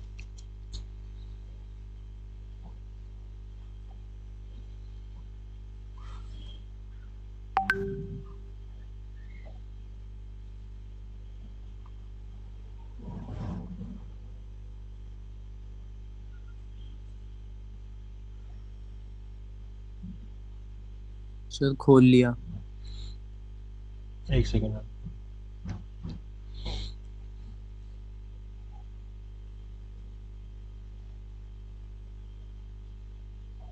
क्या बोल रहा है 335? Sir claims of SC and ST to service and post. Claims of schedules के बारे में बोलता है कि, तो देखो ये क्या बोलता है कि that claims of the member of ST and ST shall be taken into consideration consistently with the maintenance of efficiency of administration in making the appointment to services and post in connection with affairs of the union or states। तो यहाँ पे इसने एक word use किया कि अगर आप कोई जैसे SC ST क्लेम भी कर रहे हैं अपनी पोस्ट को, तो वहां पे उसके बावजूद भी आपको क्या रखना है, कंसिस्टेंसी को मेंटेन करना है। किस चीज के रिगार्डिंग, एफिशिएंसी ऑफ एडमिनिस्ट्रेशन, की ये खराब ना हो। तो इसके चलते ना क्या किया जाता था कि जो प्रमोशन होती थी उसके अंदर ना बहुत सारे जो रिजर्वेशन है वो हटा दिए जाते थे कि यहाँ पे एफिशिएंसी मेंटेन नहीं होगी जिसके कारण रिजर्वेशन नहीं हो पाएगी। अब उसी के नीचे उसका प्रोविजन पढ़ो, प्रोविजियो दिया होगा,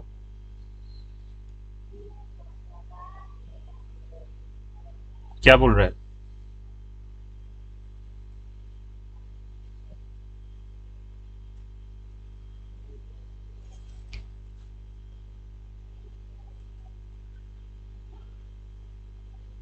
प्रोविजियो क्या बोल रहा है? सर आर्टिकल 335 पे जो भी लिखा है वो प्रिवेंट नहीं करेगी गवर्नमेंट को शेड्यूल कास्ट और शेड्यूल ट्राइब्स के फेवर में कोई भी ऑप्शन या रिजर्वेशन नहीं तो अल्टीमेटली क्या किया, जो ऊपर लिखा था ना उसको जीरो कर दिया, कर दिया। कोई मतलब नहीं था जो बात ऊपर लिखी गई। अब सीधा से बोला कि हम गवर्नमेंट को आप किसी भी चीज से उनके लिए कुछ बनाने से नहीं रोक सकते। तो ये जो प्रोविजन था ये 82nd अमेंडमेंट से ऐड किया था, जिससे कि जो आर्टिकल 335 था कहीं ना कहीं नलीफाई होगा, जिसकी कोई वैल्यू नहीं रही। कि पहले क्या करते थे, इस चीज से रोक देते थे कि एफिशिएंसी जो है वो नहीं आएगी, इसलिए ये चीजें मत करो। तो इसको गवर्नमेंट ने कहा कि इसको हटाओ, कि ये जो बोल रहे हैं ना कि हम इसके कारण नहीं कर पाते चीजें, इसको हटा दिया कि अब हम जो है इनको इन चीज के अंदर भी दे सकते हैं। तो कहीं कहीं चीजें तो देखो सही भी होती थी, प्रमोशन अगर कर रहे हैं या कुछ भी कर रहे हैं, लेकिन बहुत सारी जो है सिर्फ वोट पॉलिटिक्स भी होती है कि अपने गवर्नमेंट बनाने के लिए भी ये चीजें की जाती हैं। तो ये चीज हुई। इसके बाद आती है हमारी 85th अमेंडमेंट। 85th अमेंडमेंट जो है इसके अंदर क्या किया हमने, ये वाला जो हमारा आर्टिकल 4A है ना, इसके अंदर ये जो कॉन्सिक्वेंशियल सीनियरिटी है, ये वाला वर्ड हमने हटा दिया इसके अंदर से। यहाँ पे मतलब इसको हमने amended substituted in close 4A word in matter of promotion with consequential seniority, इसको हमने और एड ऑन कर दिया, विद कॉन्सिक्वेंशियल सीनियरिटी कर दिया। पहले क्या वर्ड थे, in matter of promotions to any class, पहले ये वर्ड्स थे। इसके बाद हमने क्या किया, कॉन्सिक्वेंशियल सीनियरिटी को भी ऐड कर दिया। तो यानी कि अब जो 4A था, पहले 77 अमेंडमेंट करके हमने ऐड किया था, लेकिन यहाँ पे हमने इस वर्ड को ऐड नहीं किया था, कॉन्सिक्वेंशियल सीनियरिटी वर्ड ऐड नहीं था। लेकिन जब 85th अमेंडमेंट हमने की, उसके अंदर हमने यहाँ पे कॉन्सिक्वेंशियल सीनियरिटी को भी ऐड कर दिया, जिसके कारण अब कॉन्सिक्वेंशियल सीनियरिटी भी की जा सकती है। तो अब ये सारी चीजों के लिए जो हमने 77th अमेंडमेंट की, 81st अमेंडमेंट की, 82nd अमेंडमेंट की, 85th अमेंडमेंट की, इसके लिए सुप्रीम कोर्ट चला गया एक व्यक्ति जिसका नाम था एम नागराज। अब ये वाला केस हमने पहले भी देखा था, कौन सा, एम नागराज। अब ये जो एम नागराज था, इसने बोला कि ये जो सारी चीजें हुई ना, जितने भी अमेंडमेंट की गई, ये सारे ना हमारे जो बेसिक स्ट्रक्चर है, ये हमारे कॉन्स्टिट्यूशन का वायलेशन कर रहे हैं, ये जो है अनकॉन्स्टिट्यूशनल अमेंडमेंट हुई है। केस का नाम था M Nagarajan versus union of India, कि आपने ये जो सारी अमेंडमेंट की है ना पार्लियामेंट ने, ये सारी अनकॉन्स्टिट्यूशनल की है 2007 के अंदर। तो जब ये बोला गया तो हमारे सुप्रीम कोर्ट ने बोला कि ये जितनी भी आपने अमेंडमेंट्स की हैं, जो 77th की, 81st की, 82nd की, 85th की, ये सब की सब जो है हमारी कॉन्स्टिट्यूशनल है। इन सबको एक साथ बोल दिया कि हाँ ये सही है, इनमें कोई दिक्कत नहीं है। तो जितनी भी बातें बोली गई हैं, जो भी बोली गई हैं, सब की सब ठीक है, हमें कोई प्रॉब्लम नहीं है इससे। तो ये बोलते हुए इस चीज को खत्म कर दिया और बोला कि आपको जो है, जब आप रिजर्वेशन कर रहे हो, बस इन दो चीजों को देख लेना कि जो व्यक्ति है वो बैकवर्ड है और उनकी इन एडुकेट रिप्रेजेंटेशन ना हो। तो अगर ये चीजें नहीं हो रही होंगी तो आप उनकी रिजर्वेशन कर सकते हो। अगर आप ये चीजें फॉलो कर रहे हो तो हम किसी भी चीज को अनकॉन्स्टिट्यूशन नहीं बोल रहे। तो अब ये जितनी भी चीजें हैं, जैसे कैरी फॉरवर्ड रूल करना या ये कॉन्सिक्वेंशियल सीनियरिटी करना, ये सब चीजें करना, इन सबको क्या बोल दिया कि ये सब चीजें लीगल है, क्रीमी लेयर, ये सब चीजें बोल दिया कि कॉन्स्टिट्यूशनल है। तो चाहे हमारा आर्टिकल 4A हो, चाहे हमारा आर्टिकल 4B हो, उसके अंदर जितनी भी अमेंडमेंट्स की गई, बाद में वर्ड कॉन्सिक्वेंशियल सीनियरिटी को ऐड किया गया, जितनी भी चीजें की गई, ये सब की सब क्या बोल दी गई, हमें कॉन्स्टिट्यूशनल बोल दी गई। और ये सारी बातें जो है सही है, इसके बेसिस पे हम कोई भी रिजर्वेशन कर सकते हैं। यहां तक समझ आया? Yes sir. Yes sir. ठीक है।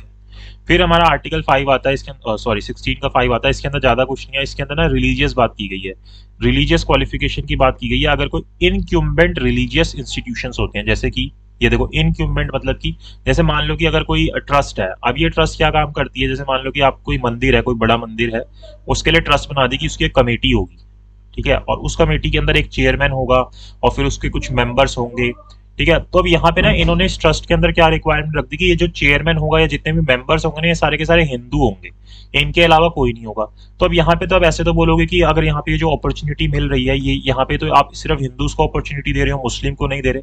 तो ये जो आर्टिकल 16 का 5 है ना, ये जो शुरू से ही था हमारे कॉन्स्टिट्यूशन के अंदर, इसने इस बात को हटा दिया कि अगर कोई इस तरीके से कोई रिलीजियस चीज होगी, जहां पे इस तरीके की कोई सिचुएशन होगी, वहां पे हम आर्टिकल 16 के जो बाकी सारे आर्टिकल्स हैं उनको एप्लीकेबल नहीं करेंगे। एक तरीके से एक्सेप्शन मान लिया जाएगा इसको, कि ये एक थर्ड एक्सेप्शन बोल सकते हो इसको आप 16(1) की, कि यहाँ पे 16(1) और 2 की आप किसकी थर्ड एक्सेप्शन बोल सकते हो कि यहाँ पे आप इनके लिए इक्वलिटी की बात नहीं कर सकते। तो क्या बोलता है, nothing in this article shall effect the operation of any law which provide the incumbent of any office in connection with the affairs of any religious or denominational institutions or any member of the governing body thereof shall be person professing a particular religion or belonging to a particular denomination। तो यहाँ पे बोल दिया कि ये चीजें जो है इनके लिए आप इक्वलिटी की बात नहीं कर सकते, इनको आप अलग से अगर ये अपने में ऐसा ही रखना चाहें कि अगर इस तरीके से कोई रिलीजियस चीज कर रहे हैं, कोई मुस्लिम सेक्ट बन रहा है, वो उसके अंदर अपनी कंडीशन रखते हैं कि हमारे जितने भी इसके मेंबर्स बनेंगे वो सारे मुस्लिम ही होंगे।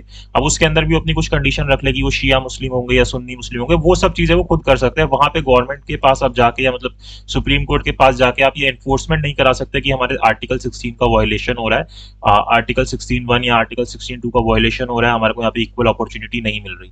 तो ये पर्टिकुलरली यहाँ पे 5 के अंदर बोल दिया गया कि इस तरीके की अगर कोई सिचुएशन होगी, कोई रिलीजियस इंस्टीट्यूशंस होंगे, तो वहां पे अगर वो इस तरीके की कोई कंडीशन रखते हैं जहां पे वो किसी पर्टिकुलर कोई डिस्क्रिमिनेशन करते हैं एक तरीके से, तो वहां पे हम आर्टिकल 16 या 16(1) या 16(2) को नहीं मानेंगे।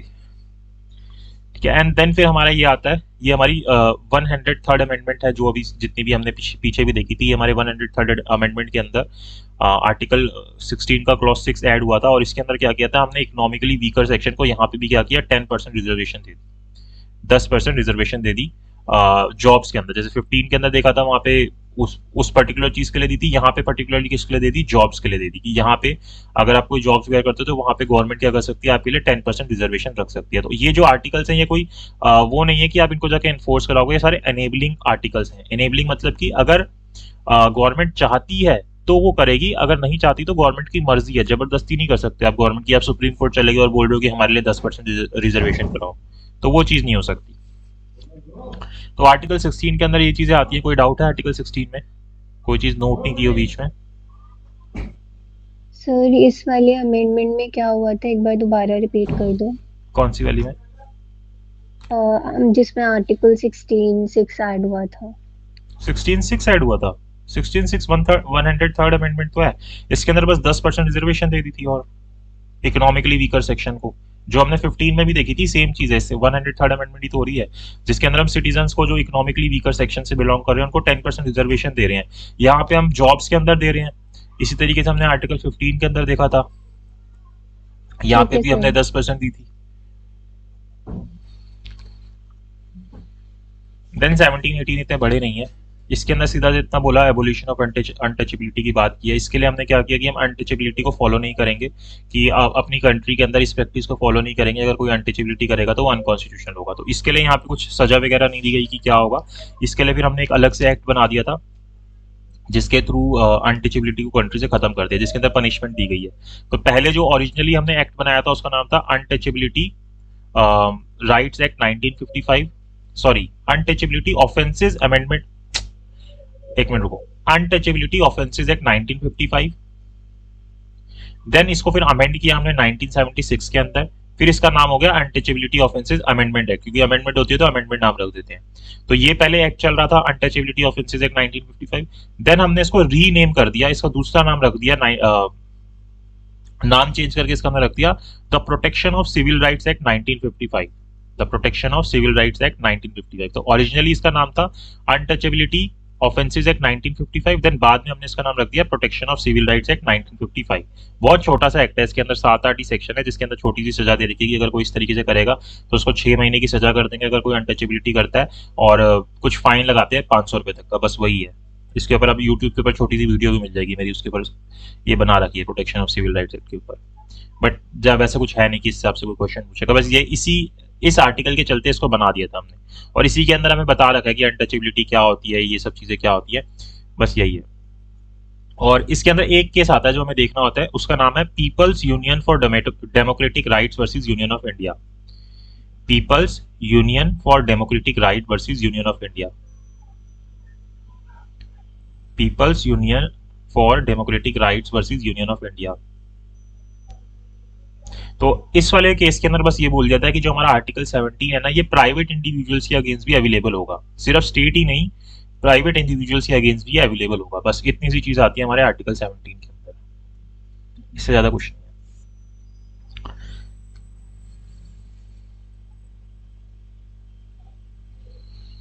देन आर्टिकल 18 आता है, इसके अंदर भी ज्यादा कुछ नहीं है, एबोलिशन ऑफ टाइटल्स की बात कर रहा है कि कोई भी व्यक्ति है उसको टाइटल नहीं मिलेगा कोई भी, नॉट बीइंग अ मिलिट्री और एकेडमिक डिस्टिंक्शन, क्योंकि मिलिट्री के अंदर ये टाइटल्स होने जरूरी हैं। उसके अलावा आप कहीं पे भी कोई टाइटल नहीं दोगे, कोई फॉरेन स्टेट अगर आपको कोई टाइटल दे दिया तो वो भी नहीं लोगे, इसको भी इलीगल बोला गया अगर आप किसी फॉरेन स्टेट से कोई टाइटल लेते हो, जैसे फॉरेन कंट्री से कोई ले रहे हो।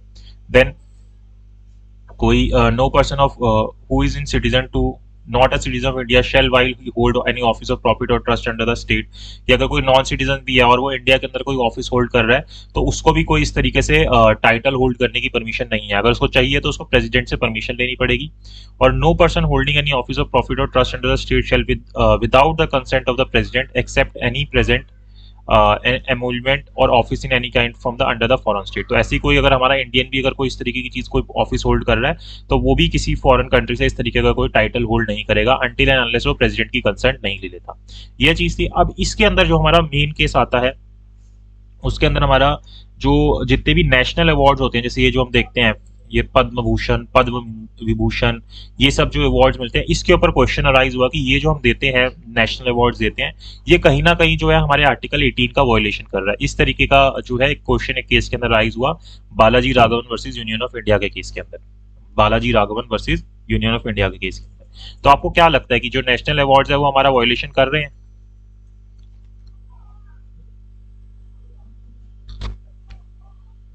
Sir no. No sir. देखो जो हमारे नेशनल अवार्ड्स है जितने भी है, बिल्कुल जब हमें इंडिपेंडेंस मिली थी उसके बाद से 1954 के अंदर जो हमारे प्रेसिडेंट थे उन्होंने नोटिफिकेशन निकाल के इनको शुरू किया था नेशनल अवार्ड्स को। तो 1954 से कॉन्टिन्यूसली चले आ रहे हैं और 1977 तक चल रहे थे, फिर बीच में 2 या 3 साल इनको डिसकंटिन्यू किया गया था। 1980 के अंदर ये वापस से फिर रिवाइव हो गए थे और फिर एनुअली जो है जब रिपब्लिक डे होता है उसके ऊपर ये दिए जाते हैं जो हमारे नेशनल अवार्ड होते हैं। तो ये केस चला Balaji Raghavan versus union of India का 1996 के अंदर कि जो पेटिशनर था बालाजी राघवन था उसने ये बोला कि जो नेशनल अवार्ड्स हैं इसकी वैलिडिटी के ऊपर क्वेश्चन अराइज हुआ कि हमारे आर्टिकल 18 को वायलेट कर रहे हैं और कोर्ट से रिक्वेस्ट की कि वो गवर्नमेंट को ऑर्डर दे कि वो इस तरीके के मतलब प्रिवेंट करे गवर्नमेंट को कि वो इस तरीके के जो अवार्ड्स देती है वो ना दे। तो अब ये जो हमारे सुप्रीम कोर्ट है उन्होंने क्या हेल्ड किया, उन्होंने बोला कि ये जो नेशनल अवार्ड्स हैं जैसे कि कौन कौन से भारत रत्न होता है, पद्म भूषण होता है या पद्मश्री होता है, ये हमारे जो प्रिंसिपल्स हैं एक तरीके से जो इक्वलिटी वाली बात होती है हमारे मेनली जो कॉन्स्टिट्यूशन के अंदर उसको वायलेट नहीं करते। तो जो ये जो हमारे नेशनल अवार्ड्स हमें मिल रहे हैं ये टाइटल भी नहीं बनते, क्यों? क्योंकि इसको हम ऐसे सुफिक्स यूज नहीं करते, किसी के आगे नहीं लगाते कि ये भारत रत्न है या ये पद्म भूषण। अगर लगा रहे हैं तो वो सही नहीं है अगर कोई लगाता भी है, तो इसके कारण कोई इनइक्वालिटी या इस तरीके की सिचुएशन क्रिएट नहीं आ रही और कहीं पे भी कोई प्रॉब्लम नहीं आ रही, किसी भी हमारे फंडामेंटल राइट को वायलेशन नहीं किया जा रहा है। ये सिर्फ एक रिकॉग्निशन है कि आप किसी को अगर कोई अच्छा काम कर रहा है तो उसको आप रिकॉग्नाइज कर रहे हो। तो रिकॉग्नाइज करना जो है वो हमारा कॉन्स्टिट्यूशन बोलता है कि हर एक जो सिटीजन है अगर वो कोई चीज अच्छी कर रहे हैं तो उसके बारे में आप उसको रिकॉग्निशन दे सकते हो। जो हमारे डीएसपीज देखते हैं, डीपीएसपीज देखते हैं, उसके अंदर भी ये बात बोली गई है। तो कहीं पे भी ये इस तरीके के वायलेशन को नहीं कर रहा है, तो इसलिए ये जो हमारे नेशनल अवार्ड हैं ये वैलिड है और कॉन्स्टिट्यूशनल है। इनको आप अनकॉन्स्टिट्यूशनल नहीं बोलोगे और आर्टिकल 18 के वायलेशन को नहीं बोलोगे। देन एक और यहाँ पे एक और केस आता है आर्टिकल 18 के अंदर ही, हमारा आखिरी केस है, फिर आर्टिकल 19 के ऊपर आते हैं, जिसके अंदर ना डेजिग्नेशन ऑफ सीनियर एडवोकेट के ऊपर बोला गया। एक केस था Indira Jaising versus supreme court of India 2017 का ही है। Indira Jaising versus supreme court of India, अगर थोड़ी सी न्यूज फॉलो करते हो उस वक्त आया भी था। उसके अंदर जो सीनियर एडवोकेट्स होते हैं ना, कि हम जैसे अब आप देखते हो कि कुछ नॉर्मल एडवोकेट्स होते हैं और कुछ सीनियर एडवोकेट्स होते हैं, तो आप ऐसे ही किसी को सीनियर एडवोकेट नहीं बोल सकते कि वो आपसे एज में बड़ा है या उसको ज्यादा प्रैक्टिस है, वो सीनियर एडवोकेट नहीं बन जाता।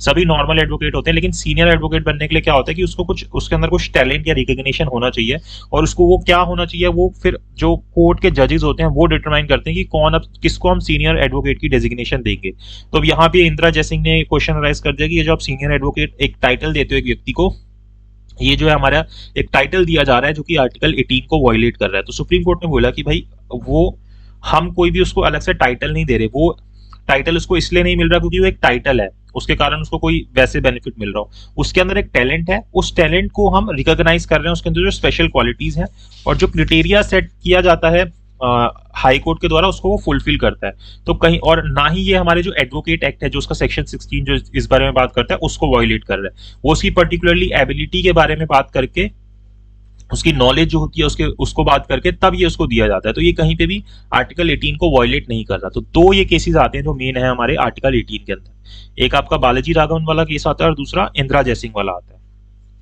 ठीक है, आर्टिकल 18 में कोई डाउट है?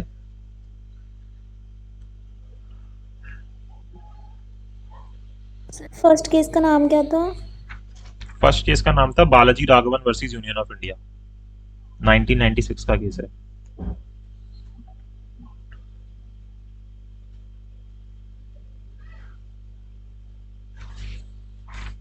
कोई डाउट है इसके अंदर? No sir. ठीक है, फिर आर्टिकल 19 को स्टार्ट करते हैं। आर्टिकल 19 जो है वो टाइम लेगा, तो करना है अभी या नहीं करना अभी? लंबा टाइम लेगा आर्टिकल 19। सर नेक्स्ट क्लास में करा देना है if possible। मतलब 10 बजे तक हो जाएगा, अगर 10 बजे तक करोगे तो। सर फिर जीके? जी के आज रहने देंगे।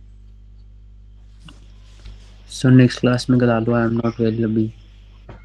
क्या हुआ?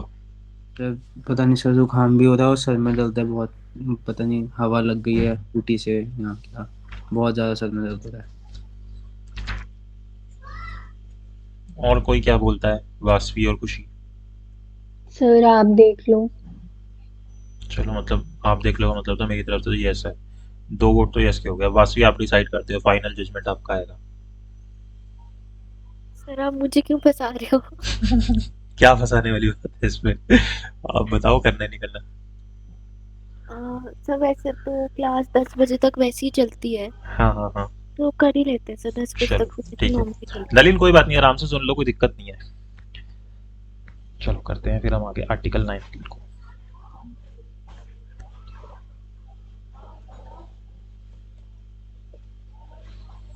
अब यहां से हमारा शुरू होता है राइट टू फ्रीडम।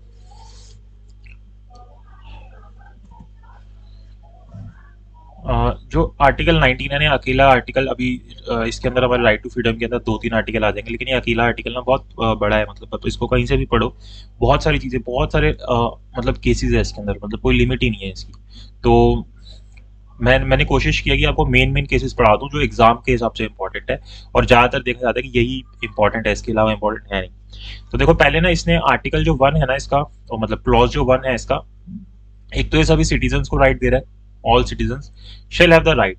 तो ये राइट दिए गए हैं इसके अंदर, ठीक है, 6 राइट दिए गए, 6 राइट दिए गए, लेकिन ना इनकी फिर एक्सेप्शन दी गई है आगे अलग अलग क्लॉज के अंदर। जैसे इसकी 2 के अंदर दी गई है, इसकी 3 के अंदर दी गई है, इसकी 4 के अंदर दी गई है, इन दोनों की 5 के अंदर दी गई है, और इसकी अकेले की 6 के अंदर दी गई है कि इनके ऊपर ना रीजनेबल रेस्ट्रिक्शंस लगाई गई है कि आपके पास ये राइट है, कि आपके पास ये फ्रीडम है कि आप ये चीजें कर सकते हो, आपको फ्रीडम दी गई है, लेकिन इनके ऊपर रीजनेबल रेस्ट्रिक्शंस लगाई गई है। अब ये रीजनेबल रेस्ट्रिक्शन क्यों लगाई गई है? इसका सिंपल सा रीजन है कि आपको अगर कोई राइट दिया जा रहा है तो उसको एब्सोल्यूट नहीं बनाया जा रहा, फंडामेंटल राइट क्यों नहीं बनाया जा रहा?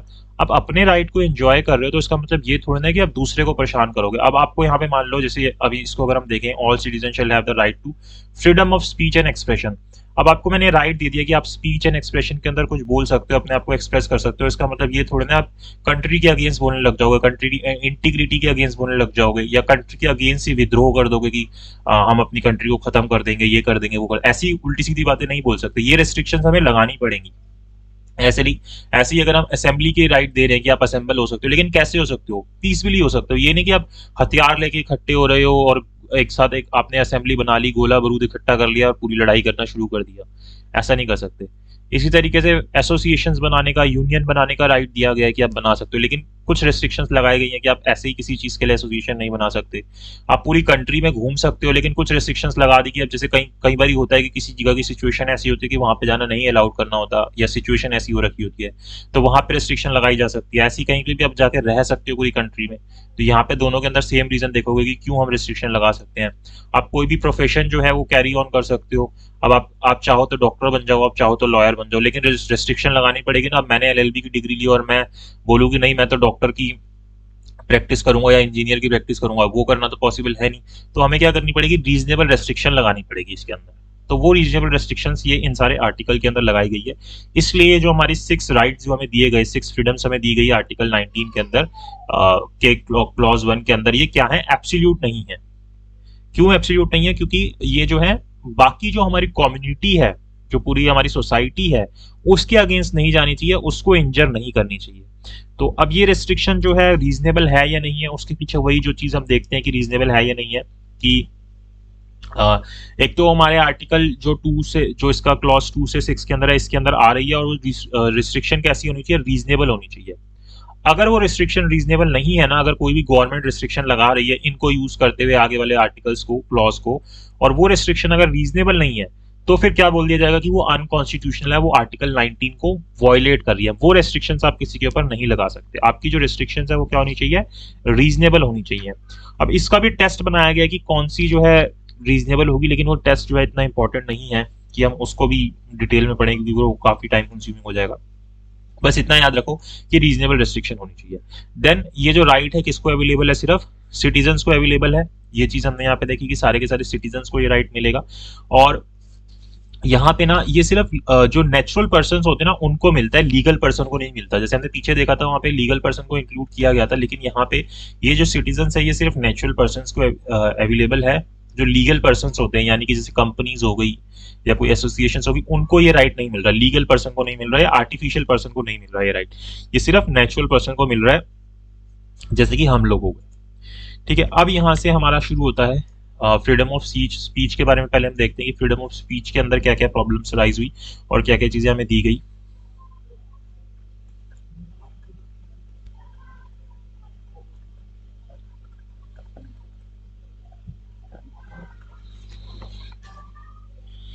इसके अंदर हमारा सबसे पहला केस जो आता है वो आता है रमेश थापड़ वाला। ये इंपॉर्टेंट केस है।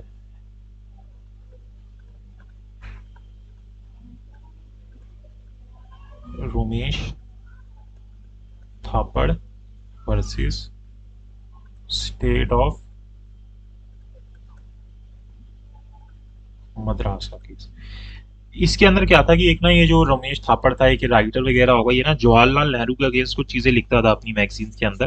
तो अब क्या हुआ कि अब जब ये लिखता था तो मद्रास का ये बंदा था, तो वहां पे मद्रास में कोई एक्ट होगा इस तरीके का कि जिसके अंदर जो स्टेट गवर्नमेंट थी उसको पावर थी कि अगर कोई पब्लिक ऑर्डर इससे अगर डिस्टर्ब हो रहा है तो, या इस तरीके की कोई प्रॉब्लम हो रही है, तो वहां पे ना हम उस चीज को बैन कर सकते हैं अगर वो सही नहीं लगती। तो जो मद्रास गवर्नमेंट थी उन्होंने इसको बैन कर दिया कि ये जो भी चीजें लिख रहा है। तो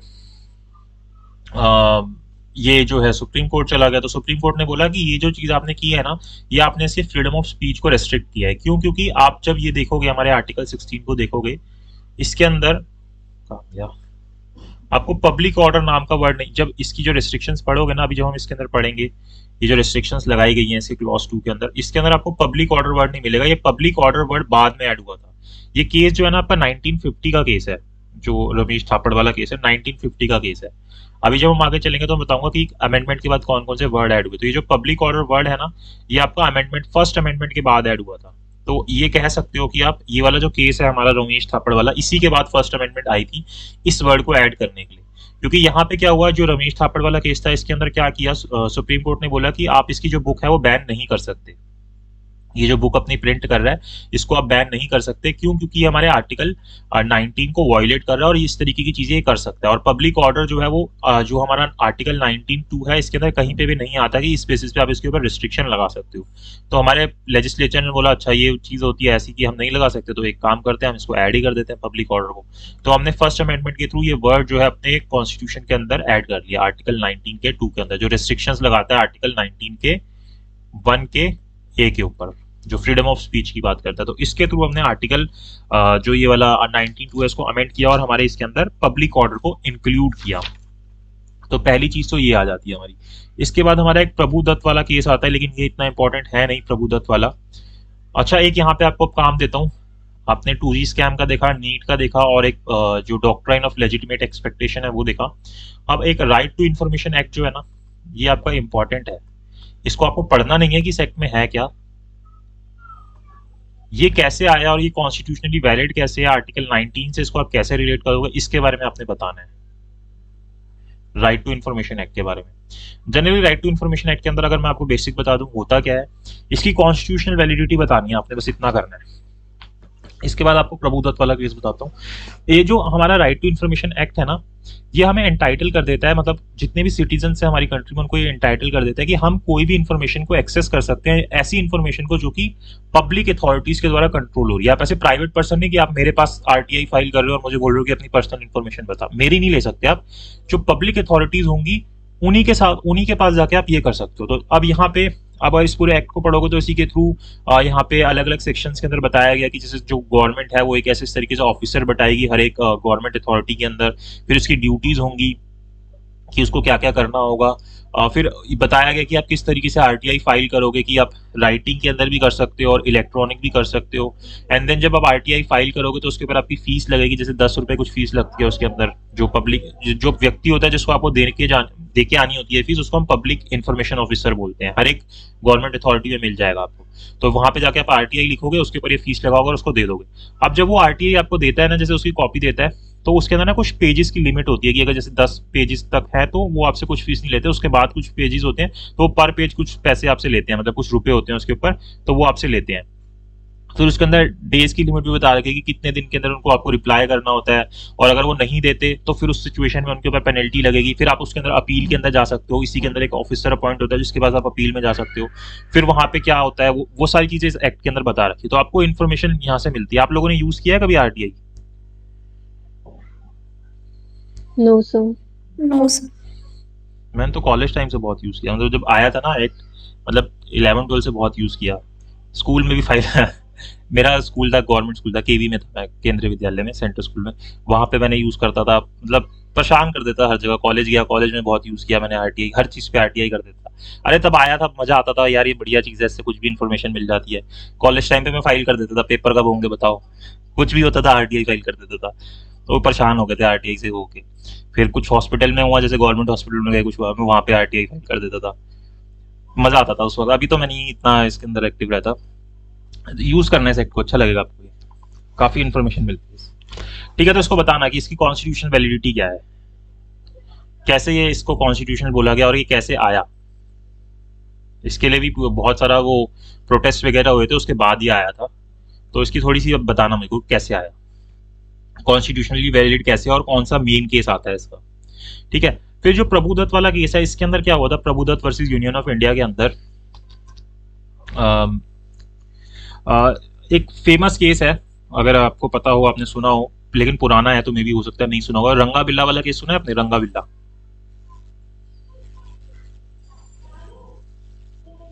नो सर। रंगा बिल्ला नहीं सुना? दिल्ली का ही केस है, काफी फेमस है।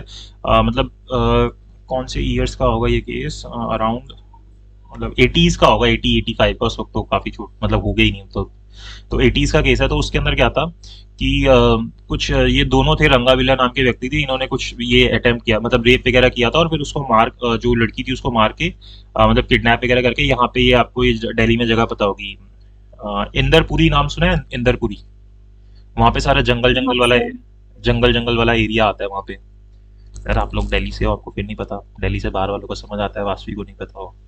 चलो कोई बात नहीं, है सर। सर पता है। पता है। हाँ जी। पूसा देखा है आपने? पूसा यूनिवर्सिटी, उससे पहले जो जितना एरिया आता है ना वो उसी के अंदर आता है। तो वहां पे क्या किया था इन्होंने ना, उसको जाके फेंक दिया था पूरी झाड़ियों के एरिया में। तो वहां से फिर वो मिला था और इनको फिर कन्विक्ट कर दिया था कि इनको सजा दे दी थी, जो डेथ सेंटेंस थी इनको दे दी थी, इनको मतलब फांसी की सजा दी गई थी रंगा बिल्ला को। अब इसके अंदर क्या हुआ था कि इनको जब जेल के अंदर रखा गया था ना, तो एक रिपोर्टर था यही प्रभुदत्त, इसने क्या किया था, जो परमिशन मांगी थी जेल अथॉरिटी से कि मुझे अंदर जाके इसका इंटरव्यू लेने दिया जाए, ये दोनों कन्विक्ट का, रंगा और बिल्ला का। तो जो जेल अथॉरिटीज है उन्होंने मना कर दिया था। तो फिर इसने क्या किया, ये सुप्रीम कोर्ट गया, क्योंकि ये चीफ रिपोर्टर था हिंदुस्तान टाइम न्यूज़पेपर का। तो अब ये जेल भी यही वाला था, तिहाड़ जेल ही था ये। तो जब ये सुप्रीम कोर्ट गया तो ये केस बना Prabhudatt versus union of India का, और इसके अंदर फिर सुप्रीम कोर्ट ने बोला कि जो आर्टिकल 19 है उसके हिसाब से ये एब्सोल्यूट तो है नहीं, लेकिन जो आप रिस्ट्रिक्शन लगा सकते हो, ये रिस्ट्रिक्शंस ऐसी होनी चाहिए कि जो कि इंटरेस्ट ऑफ सोसाइटी या इंडिविजुअल्स को हर्ट ना करे। तो यहाँ पे फिर सुप्रीम कोर्ट ने एग्री हो गए थे कि आप इनको ये जो है एक तरीके से एक्सेस दे सकते हो अंदर जाके इंटरव्यू लेने का। ये ऐसा केस नहीं है कि आपसे मे बी एग्जाम के अंदर पूछा जाए, बट हाँ स्टिल ठीक है, आपको पता होना चाहिए ये। ठीक है, उसके बाद जो तीसरा केस आपने लिखना है उसका नाम है union of India versus association of democratic reforms. Union of India versus association of democratic reforms, ये आपका 2002 का केस है। इसके अंदर ना जो आपका राइट टू वोट है, जो आपका मत देने का अधिकार है, राइट टू वोट होता है। एक तो ये हमें पता है कि हमारा फंडामेंटल राइट है राइट टू वोट जो है। यहाँ पे ना एक और चीज ऐड की गई इसके अंदर कि अगर जो वोटर्स हैं उनके मतलब जो कैंडिडेट्स हैं, यानी कि जैसे हम किसी जो हम जैसे वोटर्स हैं, अपने कैंडिडेट को जब वोट करते हैं तो हमारा ये राइट है कि हम उनके बारे में सब कुछ जानें। तो ये वोटर का राइट है कि वो अपने कैंडिडेट के बारे में जाने। तो इसलिए इस केस के अंदर, ये कोई केस था, इसके अंदर क्या था कि जो जो इनका एक्ट होता है, क्या कहते हैं, इलेक्ट्रोल लॉ रिप्रेजेंटेशन एक्ट करके कोई था, उसके अंदर ये ऐसा कंपलसरी नहीं था, आरपीए एक्ट उसको जो हम शॉर्ट के अंदर बोलते हैं, कि जो कैंडिडेट्स होंगे उनको अपनी पूरी इंफॉर्मेशन देनी होगी। लेकिन फिर जब ये चीज हुई, इसके बाद ये डायरेक्शन दी गई कि इनको इसके अंदर अमेंडमेंट करनी पड़ेगी, और जितनी भी चीजें हैं, जैसे कि कैंडिडेट की एजुकेशन, उसकी एसेट्स, उसकी लायबिलिटी, उसके क्रिमिनल एंटीसेडेंट्स की, कितने उसने क्राइम वगैरह किए हैं, ये सारी चीजें जो है डिस्क्लोज करनी होगी। तो कोर्ट ने क्या हेल्ड किया, मतलब जो हमारा लेजिस्लेचर था इसने क्या किया, जब इस तरीके की चीज बोलेगी, इसने फिर इससे एक्ट के अंदर अमेंडमेंट कर दी और बोला कि इसने एक लाइन लिखी इसके अंदर, notwithstanding anything contain in any judgement of any court. सीधा सीधा मना कर दिया कि अगर कोर्ट ने भी कुछ बोला ना, हमें उससे कोई मतलब नहीं है, हम तो इस एक्ट को फॉलो करेंगे और जो चीजें इसके अंदर लिखेंगे उसको फॉलो करेंगे। तो फिर कोर्ट ने फाइनली इसी केस के अंदर, union of India versus association of democratic reforms के अंदर, ये हेल्ड किया कि आप इस तरीके की चीजें नहीं लग सकते, कि लेजिस्लेटिव के पास ये पावर नहीं है कि वो, या पार्लियामेंट के पास ये पावर नहीं है कि वो कोर्ट को ही रोक दे, कि कोर्ट किसी एक्ट के अंदर देख नहीं सकती या कोर्ट की डायरेक्शंस को माना नहीं जाएगा। तो ये वाला जो सेक्शन ऐड किया था, 19(1)(a) सेक्शन था, ये सेक्शन 33 और सेक्शन 19(1)(a) था।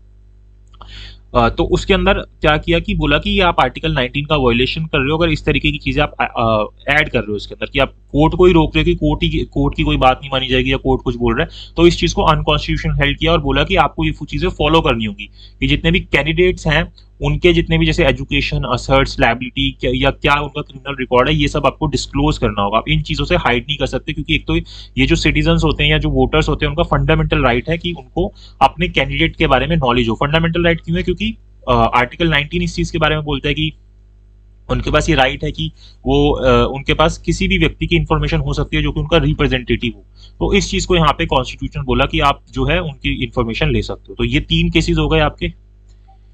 देन आपका आता है कमर्शियल एडवर्टीजमेंट का। अब यहाँ पे क्वेश्चन अराइज हुआ कि जो एडवर्टीजमेंट्स होती हैं, जैसे टीवी के ऊपर देखते हो, न्यूज़पेपर के ऊपर देखते हो, तो ये जो कमर्शियल एडवर्टीजमेंट्स हैं, क्या ये भी आपका फंडामेंटल राइट है और ये part of speech and freedom and expression के अंदर आता है? ये जो क्लॉज ए है आपका 19(1)(a) है, इसके अंदर इंक्लूड होता है आपका जो कमर्शियल एडवर्टीजमेंट्स होती है। आपको क्या लगता है, होता है या नहीं होता? सर होती है। होता है सर। ठीक है, तो इसके अंदर ना 2 केस आए और दोनों केस इंपॉर्टेंट है। पहले केस का नाम है हमदर्द दवाखाना वर्सेस यूनियन ऑफ इंडिया। हमदर्द दवाखाना वर्सेस यूनियन ऑफ इंडिया, 1960 का केस है ये, हमदर्द दवाखाना वर्सेस यूनियन ऑफ इंडिया। इसके अंदर सुप्रीम कोर्ट ने साफ साफ बोला कि जो कमर्शियल एडवर्टीजमेंट्स हैं वो आपका फंडामेंटल राइट नहीं है, आर्टिकल 19(1)(a) के अंदर इंक्लूड नहीं होगा। ठीक है। देन आपका दूसरा केस आया Tata press limited versus Mahanagar telephone Nigam. Tata press versus Mahanagar telephone Nigam limited. Sir Tata press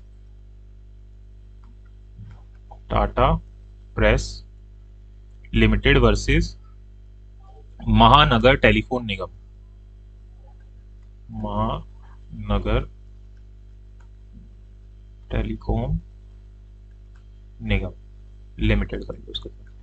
इसके अंदर सुप्रीम कोर्ट ने ना एक रीजन दिया कि क्यों ये 19(1)(a) के अंदर इंक्लूडेड होंगी जो कमर्शियल एडवर्टीजमेंट होगी। सुप्रीम कोर्ट ने बोला कि हमारी जो कंट्री है यहाँ की पॉपुलेशन बहुत ज्यादा है, और अगर पॉपुलेशन ज्यादा तो उसके लिए क्या करना पड़ेगा, आपको चीजों की बल्क प्रोडक्शन करनी पड़ेगी। क्यों? ताकि जो चीजें हैं वो लोगों को सस्ती मिल सके, हमारी इकोनॉमी के अंदर चीजें सस्ती मिल सके। तो उसके लिए क्या करना पड़ेगा, आपको एडवर्टीजमेंट करनी पड़ेगी। अगर आप एडवर्टीजमेंट करोगे तभी लोगों को ज्यादा से ज्यादा चीजें मिल पाएंगी सस्ते रेट के ऊपर, क्योंकि अगर आप एडवर्टीजमेंट करोगे तो डिमांड ज्यादा बढ़ेगी, डिमांड ज्यादा बढ़ेगी तो आप ज्यादा प्रोडक्शन करोगे, ज्यादा प्रोडक्शन होगी तो उसकी कॉस्ट जो है वो कम आएगी। तो इसलिए जो कमर्शियल एडवर्टीजमेंट है वो इंक्लूड होनी चाहिए आर्टिकल 19(1)(a) के अंदर। तो ये आपका फंडामेंटल राइट बोला कि हाँ ये है कॉन्स्टिट्यूशनल वैलिड, ये बात है। तो यहाँ पे ये लॉजिक दिया था कि जो कमर्शियल एडवर्टीजमेंट्स होती हैं वो इंक्लूड हो जाएंगी, इसलिए इंक्लूड हो जाएंगी। उसके बाद कोई भी केस अभी तक नहीं गया सुप्रीम कोर्ट के अंदर जिसके अंदर दोबारा से इस चीज को रेस किया गया हो कि जो कमर्शियल एडवर्टीजमेंट होती है वो 19(1)(a) के अंदर आएंगी या नहीं आएंगी। ठीक है। फिर आपकी 5वीं बात आती है टेलीफोन टेपिंग की। सर जो पहला केस है उसमें सुप्रीम कोर्ट ने मना किया था कि नहीं हाँ जी, मना किया था। हमदर्द दवाखाना वर्सेस यूनियन ऑफ इंडिया के अंदर मना कर दिया था। ठीक है सर। ठीक है। फिर आपका आता है टेलीफोन टेपिंग का। तो टेलीफोन टेपिंग क्या आपकी 19(1) को वायलेट करेगी? आपकी कोई टेलीफोन टेपिंग करेगा, आपकी बातें सुनेगा, यस सर। Yes sir. है ना। तो इसके लिए केस आया, ये केस भी इंपॉर्टेंट है और ये पूछ लेता है एमसीयू के अंदर ही पूछ लेता है आपसे कि कौन से केस के अंदर ये चीज हेल्ड हुई थी कि टेलीफोन टेपिंग जो है वो अनकॉन्स्टिट्यूशनल है। तो केस का नाम है people's union for civil liberties, people's union for civil liberties versus union of India, 1997 का केस है। People's union for civil liberties versus union of India, जिसके अंदर सुप्रीम कोर्ट ने हेल्ड किया कि जो टेलीफोन टेपिंग है ये हमारे आर्टिकल 19(1)(a) का वायलेशन है। अनलेस कि अगर टेलीफोन टेपिंग की जा रही है, अगर वो रेस्ट्रिक्शंस के अंदर आ रही हो आर्टिकल 19(2) की, अगर 19(2) की रेस्ट्रिक्शंस के अंदर आ रही है, कहीं पे इस तरीके से टेपिंग की जा रही है, तो वो आपके 19(1)(a) का वायलेशन नहीं है, अदरवाइज वो 19(1)(a) का वो माना जाएगा, वायलेशन माना जाएगा। और इसके अंदर ना गाइडलाइंस भी दी कोर्ट ने कुछ कि कब आप टेलीफोन टेपिंग कर सकते हो। तो इसके लिए बोला कि जब सेंटर या स्टेट गवर्नमेंट के जो होम सेक्रेटरी होंगे, अगर वो डायरेक्शन इशू करते हैं टेलीफोन टेपिंग की, तो किसी व्यक्ति की टेलीफोन टेपिंग की जा सकती है। और जब ये ऑर्डर किया जाएगा होम सेक्रेटरी के द्वारा, तो उसके लिए एक हाई पावर रिव्यू कमेटी भी बनाई जाएगी जो कि देखेगी कि क्या ये ऑर्डर सही है या नहीं है। और जब ये ऑर्डर किया जाएगा तो ये मैक्सिमम 2 महीने तक के लिए किया जा सकता है कि 2 महीने तक आप उसकी टेलीफोन टेपिंग कर सकते हो, और मैक्सिमम अगर जरूरत पड़ती है तो इस पीरियड को आप 6 मंथ्स तक एक्सटेंड कर सकते हो। सिर्फ इन्हीं सिचुएशन के अंदर आप टेलीफोन टेपिंग कर सकते हो, अदरवाइज टेलीफोन टेपिंग करना क्या है, अनकॉन्स्टिट्यूशनल है, आप किसी की टेलीफोन टेपिंग नहीं कर सकते।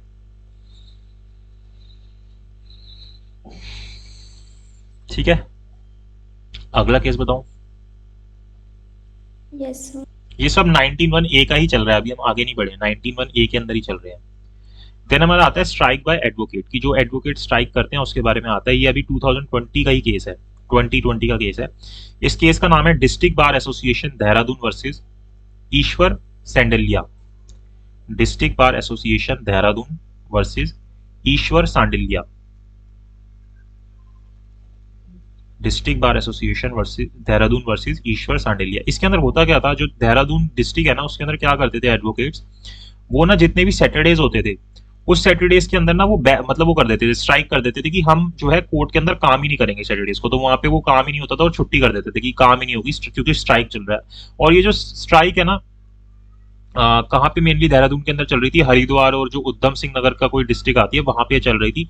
और इस स्ट्राइक को होते होते ना 35 साल हो गए थे, 35 साल से ये चीज चलती आ रही थी कि वो हर एक सैटरडेज को काम ही नहीं करते थे। जो डिस्ट्रिक्ट बार एसोसिएशन थी वो बैन लगा देती थी कि कोई भी एडवोकेट जो है इस दिन काम ही नहीं करेगा सैटरडे को। तो अब ये बात जो है सुप्रीम कोर्ट, पहले हाई कोर्ट पहुंची, हाई कोर्ट ने बोला कि आप ये जो चीज है ये गलत है कि आपको इस तरीके से स्ट्राइक नहीं करनी, आप गलत तरीके से स्ट्राइक कर रहे हो कि आप हर एक सैटरडे को इस तरीके से कोर्ट बंद कर देते हो, उसके कारण जो लोकल लोग होते हैं या जिनके केसेस होते हैं उनको सफर करना पड़ता है।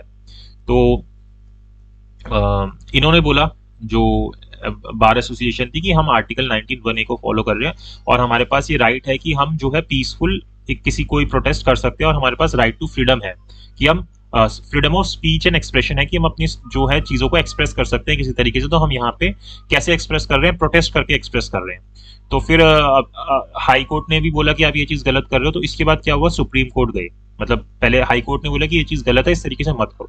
तो फिर सुप्रीम कोर्ट गए, पहले हाई कोर्ट गए ना, तो हाई कोर्ट ने बोल दिया कि ये चीज नहीं करनी। तो ये जो बार एसोसिएशन थी ना, उन्होंने बोला कि भाई हाई कोर्ट तो हमारे फेवर में आई नहीं, तो उन्होंने क्या किया, वो सुप्रीम कोर्ट चले गए। कौन गए, बार एसोसिएशन वाले गए। तो बार एसोसिएशन वालों ने एसएलपी फाइल की, स्पेशली पिटीशन फाइल की। सुप्रीम कोर्ट ने क्या किया, ये एसएलपी जो है वो डिसमिस कर दी, और साथ ही साथ क्या बोला कि ये जो चीजें आप कर रहे हो ना ये गलत है, आप आर्टिकल 19(1)(a), आर्टिकल 14 और आर्टिकल 21 इन तीनों का वायलेशन कर रहे हो, क्योंकि ये जो तीनों आर्टिकल है ना एक तरीके से ट्रायंगल के अंदर चलते हैं, हमेशा एक साथ साथ चलते हैं तीनों। तो तीनों का ही आप वायलेशन कर रहे हो, और ये जो बॉयकॉट करते हो आप हर एक सैटरडे को, ये जस्टिफाइड नहीं है। और ये एक तरीके से अगर आप करोगे दोबारा से इस ऑर्डर के बाद, तो ये कंटेम्प्ट ऑफ कोर्ट माना जाएगा, और जो भी लोग इस तरीके की चीजें करेंगे उनके अगेंस्ट जो है स्ट्रिक्ट एक्शंस लिए जाएंगे, और आगे से आपको इस तरीके से कोई भी जो स्ट्राइक है वो नहीं करनी है। तो इस स्ट्राइक को फिर रोका गया और बोला गया कि अगर आप इस तरीके से स्ट्राइक करते हो तो वो आर्टिकल 19(1)(a), आर्टिकल 14 और आर्टिकल 21 का वायलेशन माना जाएगा। तो यहाँ पे फिर पुलिस की हेल्प लेके जो फिर डिस्ट्रिक्ट कोर्ट्स को डायरेक्शन दी गई, जितनी भी बार एसोसिएशंस है, कि आपको इस तरीके से हर एक सैटरडे को भी काम करना है, और अगर कोई भी इसके अंदर इन्वॉल्व होगा जो भी इस तरीके से रोकेगा इन चीजों को, तो उनके अगेंस्ट स्ट्रिक्ट एक्शन लिया जाएगा। तो ये केस है district bar association Dehradun versus Ishwar Sandelia का, और ये 2020 का ही केस है। देन मैं आपको दूसरा काम देता हूँ। एक मैंने आपको राइट टू इन्फॉर्मेशन वाला दिया है, राइट ऑफ इन्फॉर्मेशन एक्ट का दिया है।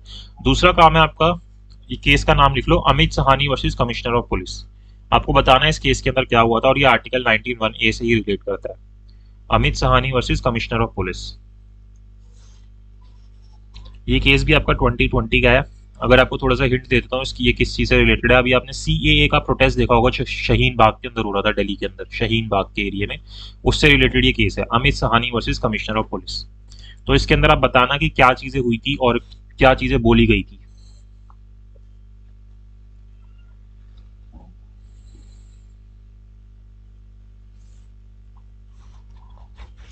लिख लिया केस का नाम? Yes yes sir. सर। ठीक है। अगला आता है कि जैसे कि न्यूज़पेपर जो होते हैं, न्यूज़पेपर का मिनिमम प्राइस फिक्स किया जाता है या minimum number of pages fix किए जाते हैं। तो इससे रिलेटेड एक केस आया था, और ये केस आपका इंपॉर्टेंट है। 1 मिनट पहले हटा दूं।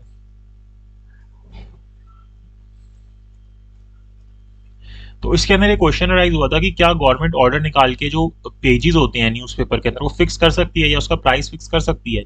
तो सबसे पहले केस आया था सकल पेपर्स, SKAL, सकल papers versus union of India, जिसके अंदर ना मतलब गवर्नमेंट ने एक एक्ट था, daily newspaper price and control order 1960 निकाला था। एक्ट नहीं था, ऑर्डर था 1960 के अंदर, जिसके अंदर गवर्नमेंट ने क्या किया था कि मिनिमम प्राइस फिक्स कर दिया था कि जो न्यूज़पेपर है उनका मिनिमम प्राइस कितना होगा और कितने नंबर ऑफ पेजेस होंगे वो भी फिक्स कर दिए।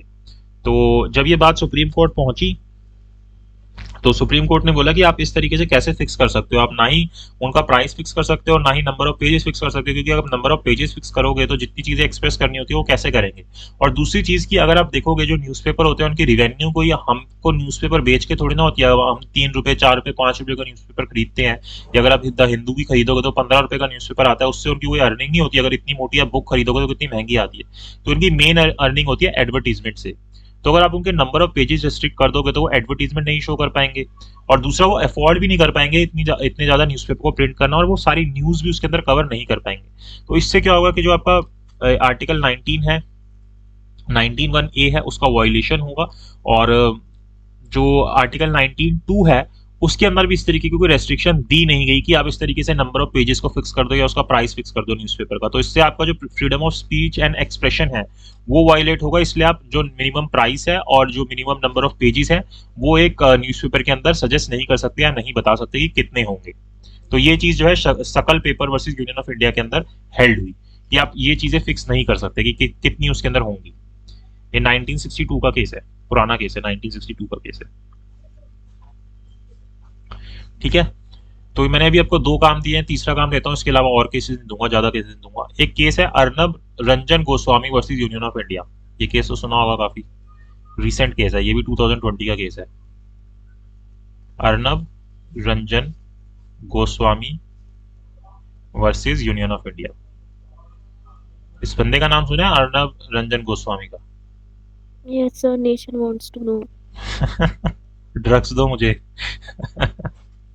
हाँ वही है ये। तो इसका भी वो पीछे हुआ था ना, FIR हुई थी बहुत सारी, इसके ऊपर मल्टीपल FIRs हुई थी। एंड देन फिर ये कह रहा था कि मेरे आगे कांग्रेस के 2 लोगों ने मुझे रोका है, NC के 2 लोगों ने रोका है, उनके अगेंस्ट इसने FIR की थी।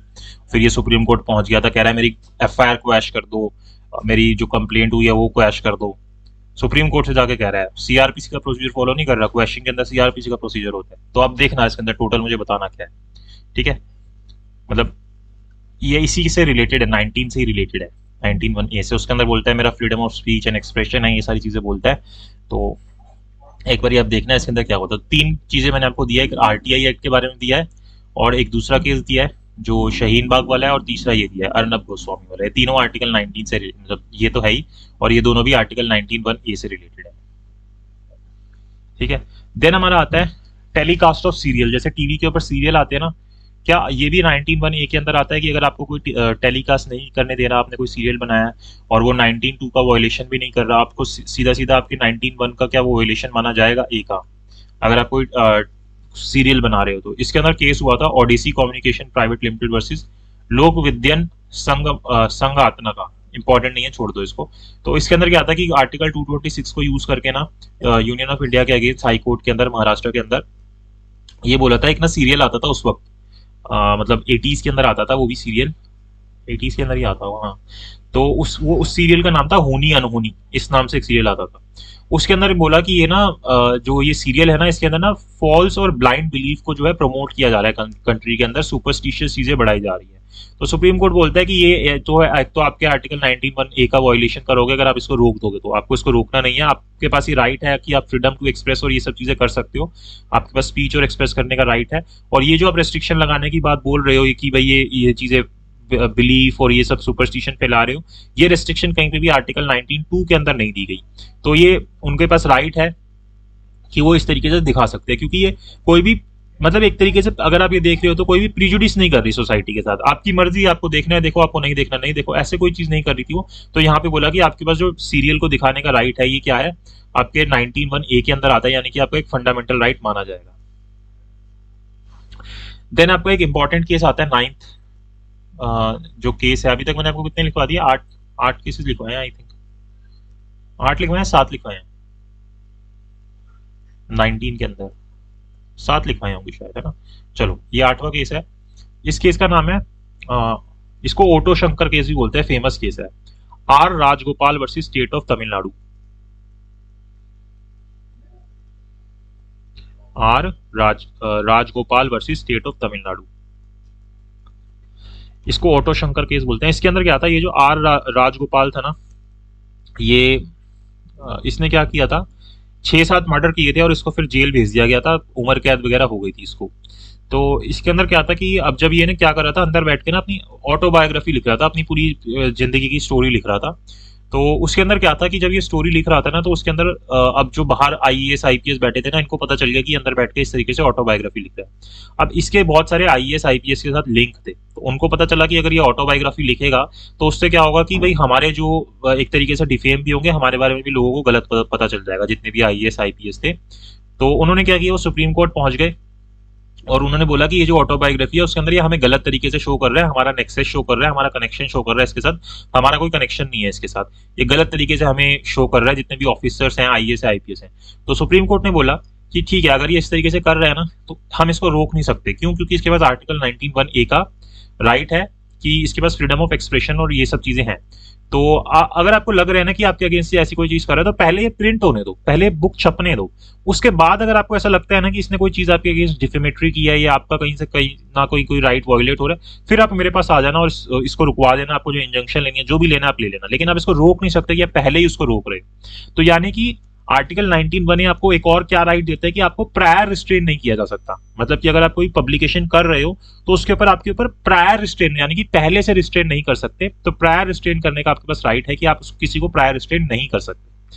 तो ये चीज हेल्ड हुई थी ऑटो शंकर केस के अंदर, जिसको हम Rajagopal versus state of Tamil Nadu का केस बोलते हैं। ये इंपॉर्टेंट केस है आपका, जिसके अंदर प्रायर रिस्ट्रेन की बात की गई कि आपको प्रायर रिस्ट्रेन नहीं किया जाएगा। ठीक है, क्लियर? कोई डाउट है इसमें? No sir. ठीक। अगला केस आता है आपका लाइव स्ट्रीमिंग वाला, जो आप अब देखते हो, जैसे कि आप यूट्यूब पे भी देखते हो कि सारे हाई कोर्ट क्या करते हैं, लाइव स्ट्रीमिंग करने लग जाते हैं, जो उनकी प्रोसीडिंग चल रही होती है, अलग अलग वीडियोस भी आती रहती है। तो ये चीज जो है 2018 का ही केस है, जिसके अंदर बोला कि हाँ, ये जो चीज है अलाउ करनी चाहिए और ये आर्टिकल 19(1)(a) के अंदर एक तरीके से लोगों को ये लोगों तक पहुंचनी चाहिए, क्योंकि ये फ्रीडम ऑफ एक्सप्रेशन एंड जो क्या कहते हैं स्पीच है। ये केस का नाम है Swapnil Tripathi versus supreme court of India. Swapnil Tripathi versus supreme court of India. इसके अंदर सुप्रीम कोर्ट के पास जब ये बात पहुंची कि जो भी सुप्रीम कोर्ट के अंदर या अदर कोर्ट्स के अंदर जो भी प्रोसीडिंग चल रही है उसकी लाइव स्ट्रीमिंग होनी चाहिए, और क्योंकि अब इतनी टेक्नोलॉजी बढ़ चुकी है, तो सुप्रीम कोर्ट ने बोला कि हाँ, ये आपकी बात ठीक है, क्योंकि इससे ना बहुत सारे लोगों की हेल्प होगी, जो लार्ज सेगमेंट ऑफ पर्सन्स है, जैसे कि लीगल प्रोफेशन से रिलेटेड हैं, या जर्नलिस्ट हैं, या सिविल सोसाइटी है, या जो लॉ स्टूडेंट्स हैं, उनको बहुत ज्यादा हेल्प होगी क्यों? क्योंकि वो लाइव प्रोसीडिंग देख पाएंगे और वो समझ पाएंगे रियल टाइम बेसिस पे कि किस तरीके से प्रोसीडिंग होती है, और जो लोगों के बीच में गलत पर्सपेक्टिव होते हैं, जो भी चीजें वो सोचते हैं कि कोर्ट के अंदर कैसे प्रोसीडिंग चलती है, वो सब चीजें वो समझ पाएंगे कि कैसे चीजें होती हैं। तो ये चीजें करना एक अच्छी चीज मानी जाएगी, और इस चीज को फिर इसी आर्टिकल के थ्रू अलाउ किया गया कि हाँ ये चीजें होनी चाहिए। लेकिन जैसे कुछ कुछ चीजें हैं, जैसे कि हमारे सीआरपीसी के अंदर मना की गई है, जैसे जब हम सेक्शन 327 पढ़ोगे या 153B पढ़ोगे, उसके अंदर बोला गया कि कुछ कुछ चीजें जो है जिनकी लाइव स्ट्रीमिंग नहीं होनी चाहिए, तो उनको छोड़ के उनके लिए बोला गया, मतलब उनकी प्रोसीडिंग में कैमरा प्रोसीडिंग होनी चाहिए कि कोई भी वहां पे प्रेजेंट ना हो, एडवोकेट और पार्टीज को छोड़ के। तो उन चीजों को छोड़ के आप बाकी सभी चीजों की लाइव स्ट्रीमिंग कर सकते हो। तो ये चीज यहाँ पे अलाउ की गई इस केस के अंदर। क्या नाम है केस का? Swapnil Tripathi versus supreme court of India, 2018 का केस है, AIR 2018 का केस है। ठीक है, देन आपका आता है, ये एक आपकी इंपॉर्टेंट बात है, ये भी आपसे एमसीक्यू के अंदर पूछ सकता है कि क्या फ्रीडम ऑफ स्पीच आपके फ्रीडम ऑफ साइलेंस को इंक्लूड करती है? Freedom of speech includes freedom of silence. ये जो स्पीच वर्ड है, साइलेंस वर्ड को इंक्लूड करता है। तो यहाँ पे एक आपका बहुत इंपॉर्टेंट और एक बहुत फेमस केस आता है, और ये आपसे एमसीक्यू में अंदर पूछा जा सकता है। इस केस का नाम है Bijoe Emmanuel versus state of Kerala. Bijoe Emmanuel versus state of Kerala, 1986 का केस है। स्पेलिंग है BIJOE, Bijoe, Emmanuel EMMANUEL, Emmanuel, Bijoe Emmanuel versus state of Kerala. इसको हम नेशनल एंथम केस भी बोलते हैं।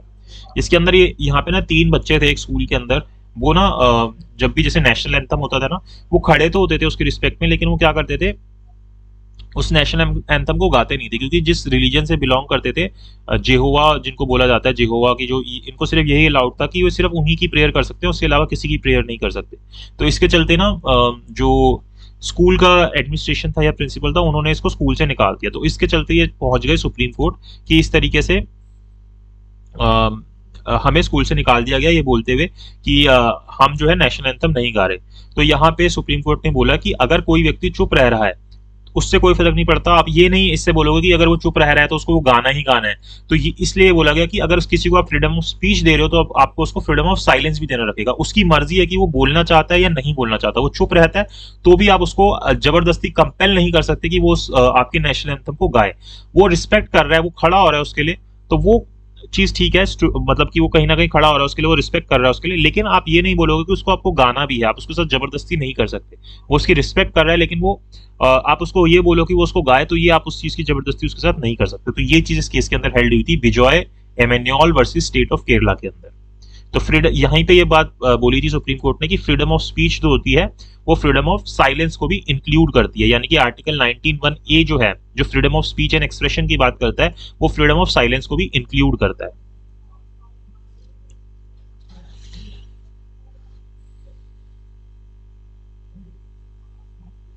ठीक है, अच्छा एक और केस दे दूं, 4 काम हो जाएंगे फिर आपके, ये रहने दो। चलो एक काम करना ना, आप एक एक सब देख लेना। जैसे बता देता हूँ, फर्स्ट वाला RTI वाला एक काम करना नलिन, आप देख लेना। सेकंड वाला जो मैंने दिया था शाहीन बाग वाला, शशिकला आप देख लेना। थर्ड वाला कौन सा दिया था, ये वाला अर्नब गोस्वामी। हाँ ये आप देख लेना खुशी। तो 3 ही तो लोग हैं, चौथा काम किसको दूं? अच्छा वासवी, तो वासवी आप ये वाला देखना, जिसके अंदर जैसे आपने गवर्नमेंट एडवर्टाइजमेंट देखी होंगी। गवर्नमेंट एडवर्टाइजमेंट में क्या होगा, आपने देखा होगा कि जो पार्टीज होती हैं, जैसे जो जीत के आती हैं इलेक्शन, वो क्या करती हैं, अपने लोगों को भी प्रमोट करती हैं। प्राइम मिनिस्टर या प्रेसिडेंट या चीफ मिनिस्टर या मिनिस्टर्स की फोटो भी उसके ऊपर प्रिंट करने लग जाती हैं। जब कोई गवर्नमेंट पॉलिसीज होती हैं, जैसे कोई गवर्नमेंट पॉलिसीज के अंदर कोई चीज कर रही है, वो एडवर्टीज कर रही है उसको, तो उसके अंदर वो देखोगे आपकी जो उनके इस तरीके से लोग जीत के आते हैं, जो भी उनके लोग होते हैं, उनको भी साथ में वो प्रमोट करने लग जाते हैं, पार्टी प्रमोशन भी करने लग जाते हैं। तो क्या ये चीज लीगल है या इलीगल है, या कॉन्स्टिट्यूशन है या अनकॉन्स्टिट्यूशन है, इसको आपको देखना है। इसके लिए केस का नाम बता देता हूँ तो आपको मिल जाएगा। Common cause versus union of India है case, common cause versus union of India. इसको आप देख लेना कि क्या हेल्ड हुआ था इसके अंदर।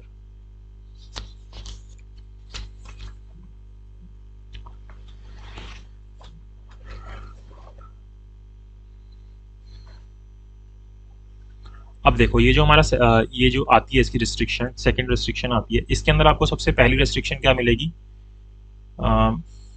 यहां से मिलेगी, interest of sovereignty and integrity of India.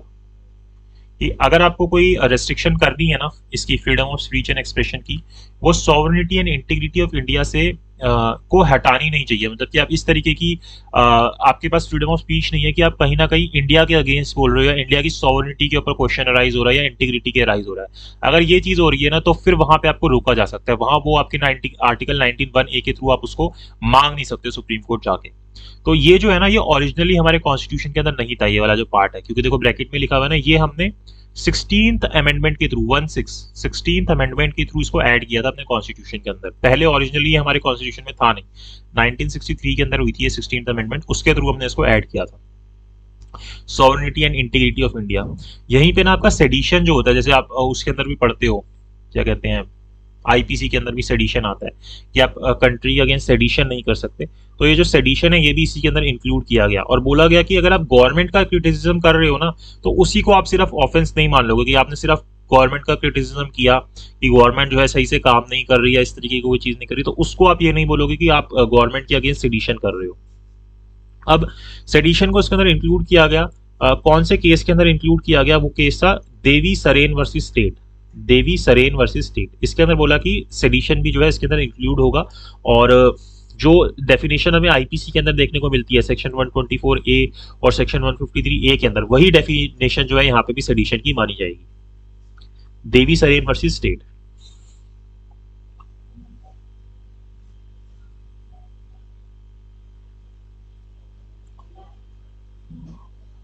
ठीक है, फिर इसके बाद यहीं पे आपका एक फेमस केस आता है, उसका नाम है Shreya Singhal versus union of India. सुना है केस का नाम, बहुत फेमस है, Shreya Singhal versus union of India, 2015 का केस है। Sir Shreya Singhal versus union of India,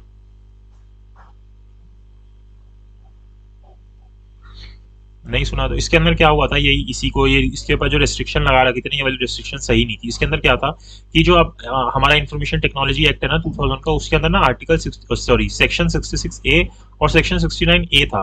अब उसके अंदर क्या था कि ना उन्होंने कुछ ऐसे वर्ड ऐड किए हुए थे कि आप ना किसी व्यक्ति के अगेंस्ट कंप्लेंट कर सकते हो जो कि आपको बुरे लगते हैं। तो अब ये बुरा लगने की कोई डेफिनेशन नहीं बता रहा कि ये क्या होता है। तो अब किसी को भी कुछ भी बुरा लगता जा रहा था, इसके अंदर बहुत केसेस मिल जाएंगे आपको, एक वो तोता सिंह वाला केस भी मिल जाएगा और एक आपको वाला भी मिल जाएगा जिसके अंदर जो ठाकरे के अगेंस्ट कोई लड़की फेसबुक के ऊपर कुछ पोस्ट करती है और उसकी एक फ्रेंड उसको लाइक करती है, तो उन दोनों के अगेंस्ट जो पूरी कौन सी क्या बोलते हैं महाराष्ट्र के अंदर वो कौन सी पार्टी है यार, अभी किसका चीफ मिनिस्टर है, कौन सी पार्टी का है महाराष्ट्र में? सर बीएमएस करके है। बीएमएस,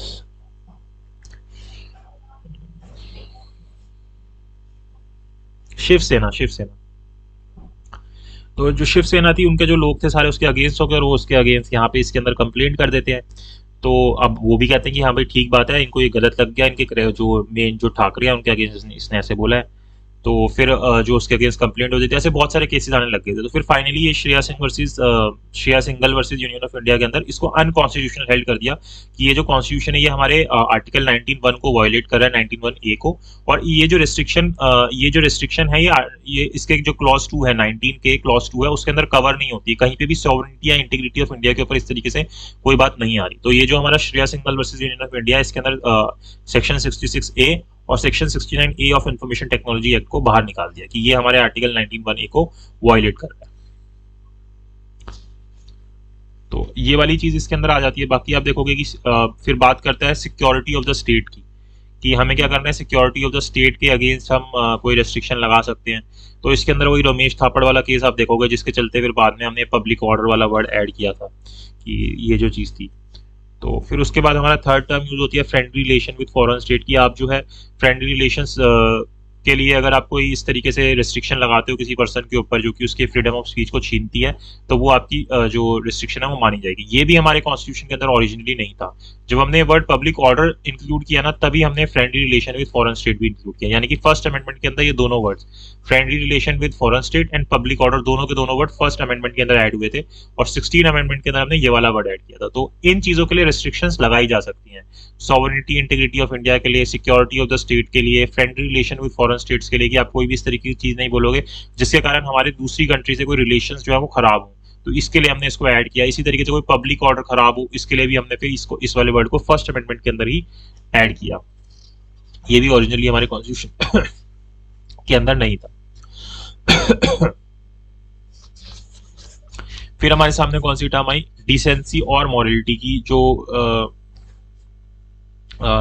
डिसेंसी और मॉरलिटी है उसको हर्ट ना किया जाए। अब ये जो डिसेंसी और मॉरलिटी है ना, जो रिस्ट्रिक्शन लगाई जाती थी, इसके लिए एक टेस्ट होता था जिसको हम फॉलो करते थे, जिसके थ्रू हम देखते थे कि क्या ये जो एक कोई अपनी बात बोल रहा है, स्पीच कर रहा है, एक्सप्रेशन कर रहा है, क्या किसी की इससे डिसेंसी या मॉरलिटी हर्ट हो रही है। तो जो टेस्ट होता था उसको हम क्या टेस्ट बोलते थे, हिकलिन टेस्ट बोलते थे।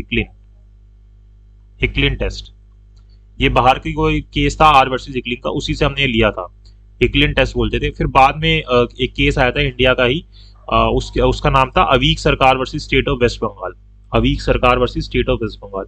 इसके अंदर हमने क्या बोला कि ये जो हिकलिन टेस्ट किया जाता है, ये हिकलिन टेस्ट जो है वो सही नहीं है, और हम एक अपने तरीके का नया टेस्ट लेके आए जिसको हमने बोला community standard test. Community standard test, community standard test. तो हिकलिन टेस्ट को हमने कैंसिल कर दिया और हम कम्युनिटी स्टैंडर्ड टेस्ट लेके आए। फिर बाद में 2014 के अंदर ही आया ये कम्युनिटी स्टैंडर्ड टेस्ट। इसके अंदर क्या देखा जाता है कि जैसे कि डिसेंसी और मॉरलिटी के लिए, जैसे आप देखते हो ऑब्सीन चीजें होती हैं, इस तरीके की चीजें होती हैं, उनके लिए बात की जा रही है। तो कम्युनिटी स्टैंडर्ड के अंदर बोला गया कि जो एक नॉर्मल पर्सन जो अगर किसी चीज से मतलब कि उसकी कोई ओवर्ट सेक्सुअल डिजायर शो नहीं हो रही, तो फिर हम उसको यहाँ पे डिसेंसी या मॉरलिटी के अंदर इंक्लूड नहीं करेंगे। अगर शो हो रही है तो फिर हम डिसेंसी एंड मॉरलिटी के अंदर इंक्लूड करेंगे और उस चीज को हम रोक सकते हैं, अदरवाइज हम उसको रोक नहीं सकते। तो इसके लिए हम क्या टेस्ट लेके आए, कम्युनिटी स्टैंडर्ड टेस्ट लेके आए।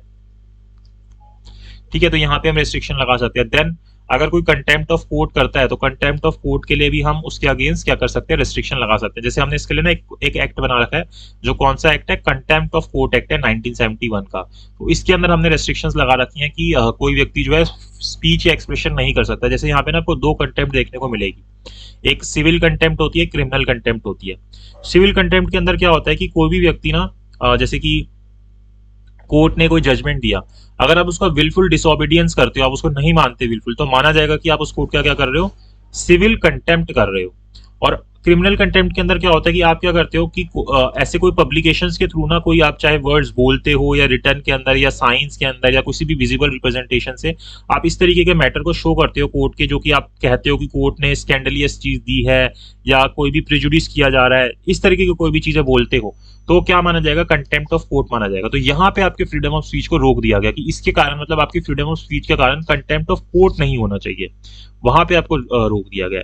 लेकिन जैसे आप फेयर क्रिटिसिज्म करते हो तो वो चीजें यहाँ पे नहीं आएगी कि भाई कोर्ट ने ये बातें बोली थी, आप एक्सप्लेन कर रहे हो किसी को या कोई बातें बता रहे हो, वो नहीं होगी। लेकिन आप गलत बोल रहे हो कि कोर्ट ने ये चीज गलत बोली, कोर्ट ही गलत है या स्कैंडलियस कोर्ट है, ये चीजें बोलना आपको अलाउड नहीं किया गया। क्यों? क्योंकि ये कंटेम्प्ट ऑफ कोर्ट के अंदर आ जाएगा, या तो सिविल या तो क्रिमिनल। इसके लिए सजा भी दी गई है इस एक्ट के अंदर की 6 महीने तक की सजा होती है या 2000 रुपए तक का फाइन लगा दिया जाता है।